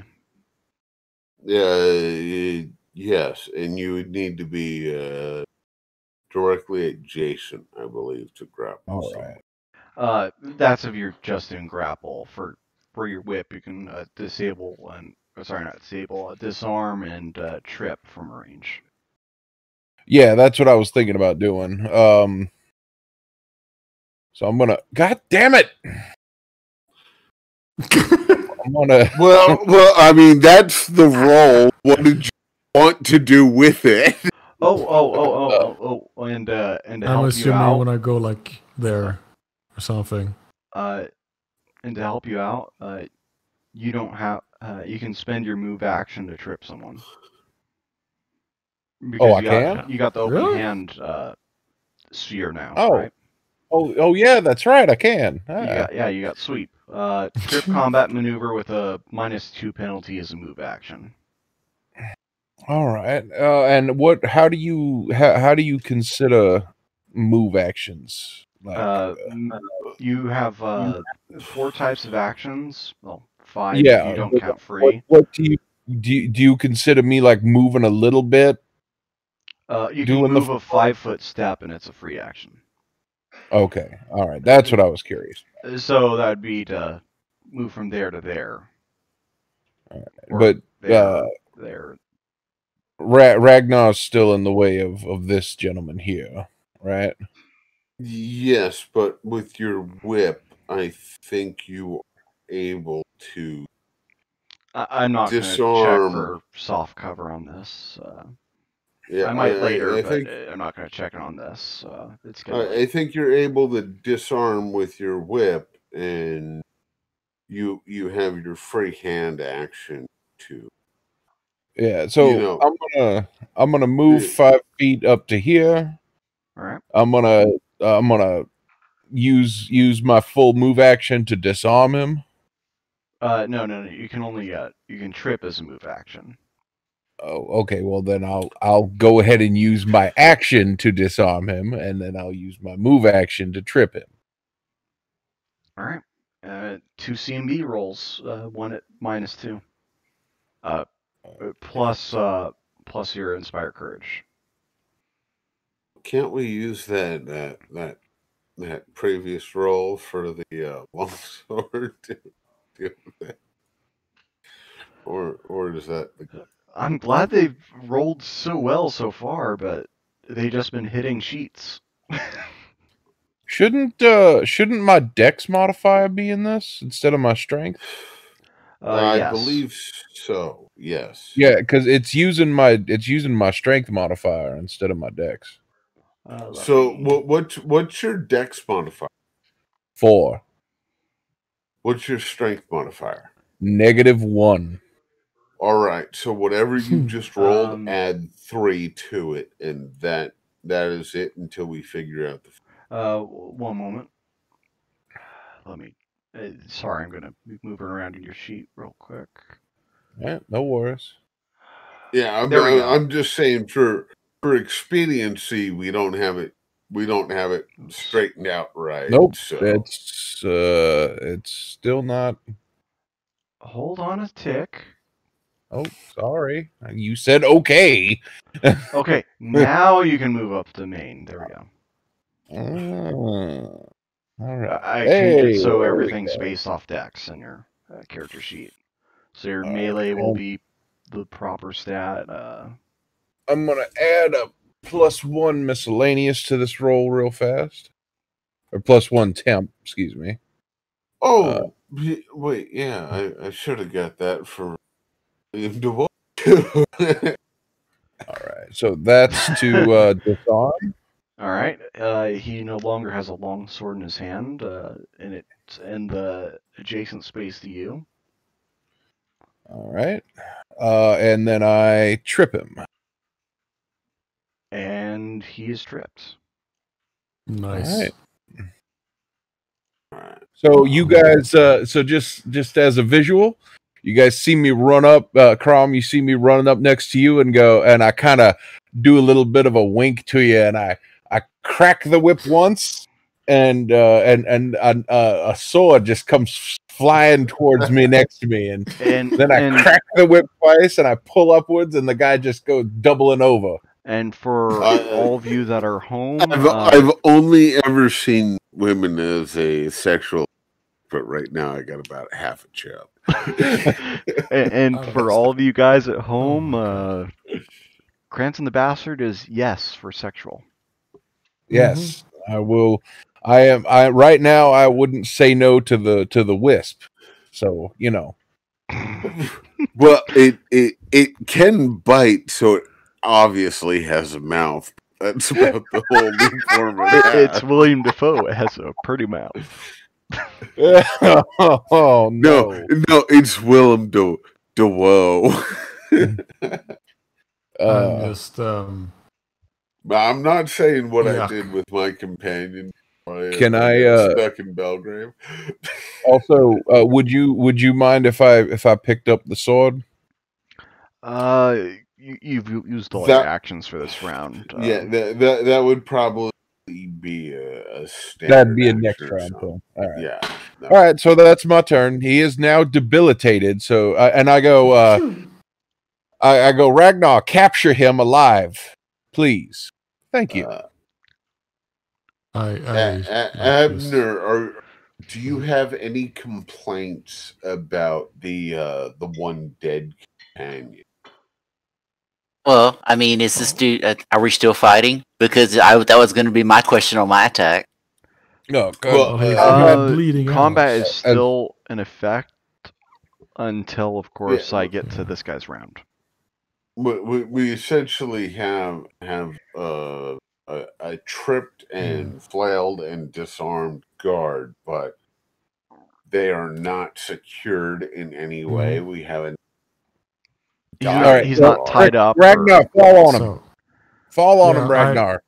I Sit disable his. Well, Like, it's the other Abner's two. turn. Yeah. Does Corinne have a... Is this it? Since we can't really see it, I'm assuming this dude is dying, but he's not stable. Correct? He's One that's- undamaged. He has taken no damage in the course of his entire combat. I meant the one that's already down. The one that's already down is dying. All right. Then I'm going to, on my turn, if it is my turn. Yes, it is. It's Crom's it. Okay. I'm going to move over here. All right. If I can move. You need to... Wrong cursor. Yeah. There Also, we go. I think these things gone now too? Just... Oh, right. And yes, concentration broke for that. How far can you move per turn? 30 feet. 30 feet for humans. But that's per movement. You can use 2 movement actions around and do 60, or you can do a full round and do all 4 right. times that. Damn. All right, so what's you're doing, Corinne? So since this dude's harmless and he can't do anything right now. Yes. And that dude's harmless because he's on the ground knocked over. And without a weapon, yes. Yes, I'm going to heal this one that's on the ground to stabilize him. Okay. Please specify you tie him up first. No, I mean this is not that kind of heal. This is the skill heal that just all it's going to do is stabilize. Okay. Stabilize. Yeah, all it's going to do is keep him from dying. He's not going to get back up. If you mentioned that, I'd have sacrificed one of my souls to stabilize, so you could deal with living. But if the other dude wasn't already disarmed and tripped, I'd go over there and stab him real quick. But since he's completely helpless right now, I'm kind of ignoring him. All right. Do I need to roll to do it, or just? Yes. DC 15. And you got it. He's stabilized. He's not dying. It's good. Nice. Save you for. I'll be back. I'll be back to talk to you in a minute. Well, he's unconscious, but yeah. All right. So we went from Abner, and now I think it is me. It is now Ragnar's turn. Ragnar. Nice. So Sit on him. Yeah, I'm gonna do a power strike on his legs. Okay. You should have a He's gonna +4 turn to him hit into him since he's die. prone. He's going to turn him into die. Put him in a wheelchair. Yeah. No, Just really... sit on him. Just sit on him. Nah, he's still moving. He already said power strike on his leg. Yeah, he's still moving. All right, so roll with a +4 to attack. +4 to attack. Okay. Where do I put So that? you hit the attack just +4 modifier. That should do it. It's temp. Yeah. And then we do a long sword. Oh, damn. Okay, let's see. Crit confirm would be... Yep, you've crit him, and... So is he dead? If I was doing massive damage, yes, he's... Actually... What's his... health? Yeah, he is, Wow. Where's his con? Yep, he's... Nope. 1 hit. He is at negative... 11. -9, essentially. Wow. Well, so you have 1 round to stabilize him. Combat is effectively over. For just as a future request, can we not murder the people that we're trying to capture alive so we can talk to? Is that something that we could possibly do? Now hold on, Cranston, real quick, and I will use one of my 7 souls left. You don't even have to do that. I can do it just by talking to him, but that's not the point. No, he's talking about stabilize. Yeah, I can do that. Stabilize him. You can stabilize him by talking to him. I could just talk to the man, and I can stabilize him too. But that's not the point. Well, I mean, if you have a soul to stabilize him, in addition, give him it's double my caster level, so that would be 4 temporary hit points. So he could absorb some damage before he's just out on 1. And because of what Corgerson did, he is down 1 leg. Yay! Cut below the knee. Wait. He's gone. He's got nothing there. So for a bit of flavor, can the soul I use essentially just turn that into a ripe offering for prosthetic and not having to deal a bunch of surgery to get a peg leg? No, we don't have a peg leg for it. I'm just saying the leg's chopped. Prep the appendage. But the grievous wound that was bleeding out got sealed up immediately. Yeah, well, that's what I'm saying. It's not like he was. It's just prep to receive a peg if the leg needs it. All right. The other thing I'm not sure about is the bleed damage that I was doing. Combat round to the dog. Yes, combat round is over. The dog is still dying out down in the south. Now, I'm not. I didn't see anywhere I could specify where I discount that and say I'm not going to continue damage. Oh no, it's permanent. Permanent until healed. All right, so dog's going to die before it gets back. Then I was hoping I would have the opportunity to say, all right, we'll cancel that. And then the next time the dog sees me, I'll heal it and try and ingratiate myself to the dog. Nah, dog's dead. I don't have that option. It's a trained guard dog, and let's just say, sorry, 1 second. Well, if this is it can the smell third the round, burnt flesh of your brand. Well, let's put it this way: if it's the 3rd round, that's 12 points of bleed damage already. I don't think it's going to make it back to anything else. Nope, absolutely not. So, just to make a commentary, the more people that we don't have limbless and dying, or the more people that we could potentially convince to fight for us at a later date. Well, they're both lawful good. They're not going to be. We don't know Grin would know this. They're both you good. Would be surprised you would be surprised what a good bluff and diplomacy roll can do. I mean, we're going on white guilt and Black Lives Matter here. That's what. Like, yes, right. I may have brought it a little too real. Those types of instances, Verd, are exactly what the diplomacy and bluff rolls are for. Is changing people's alignments by going, look, man, you're fighting for the wrong side. Here's the winning side, and then you flash them a smile, and you convince them to fight for you. That's how it works. The other side of that is at point.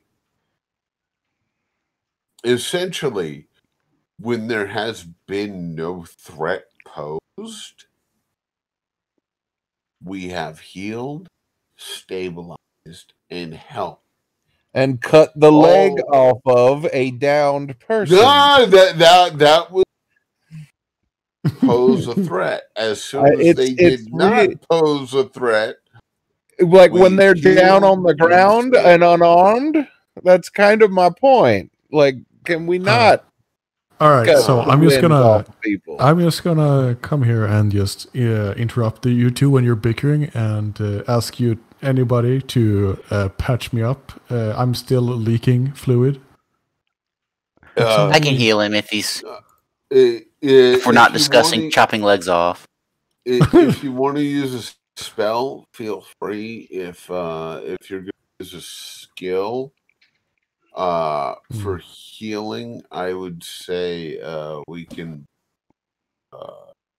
try and figure that out, and maybe DM wants to take. Also, you could just ask me to heal you. I also Yeah, I also reshared the loot handout because there's some new items in there. If you feel like looting these guys of their belongings, heavy steel shield, and their shield. clothes are soldiers' clothes that you might find some use from their tabards, which are signifying them being guards of Branderscar and of this region.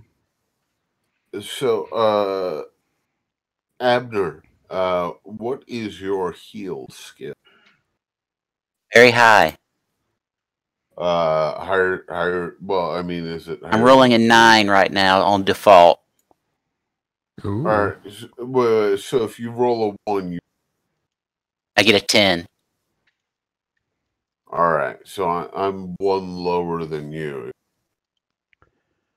Cool. Let's see, heal. If we try and pair together, can I give Abner advantage on that? 2 rolls take the higher.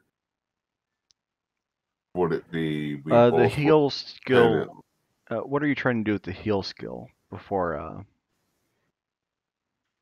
you say anything?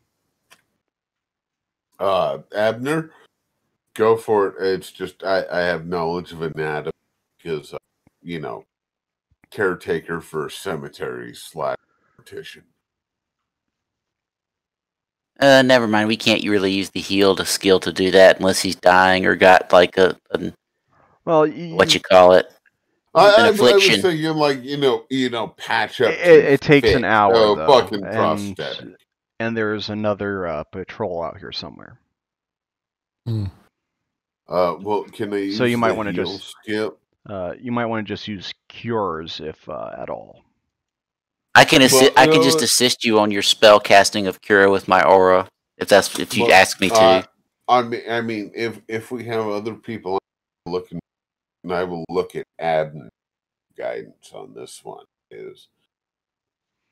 because I can just cast my +1 thing at will and just concentrate on it while you do what you want to do. Yeah, no, I will you for guidance, specifically noting that is like I'm looking to you for guidance and saying if there are other people out here looking for us and keeping this person, however valuable he may be here, could endanger our entire party. Should we not keep them in a manner that is less risky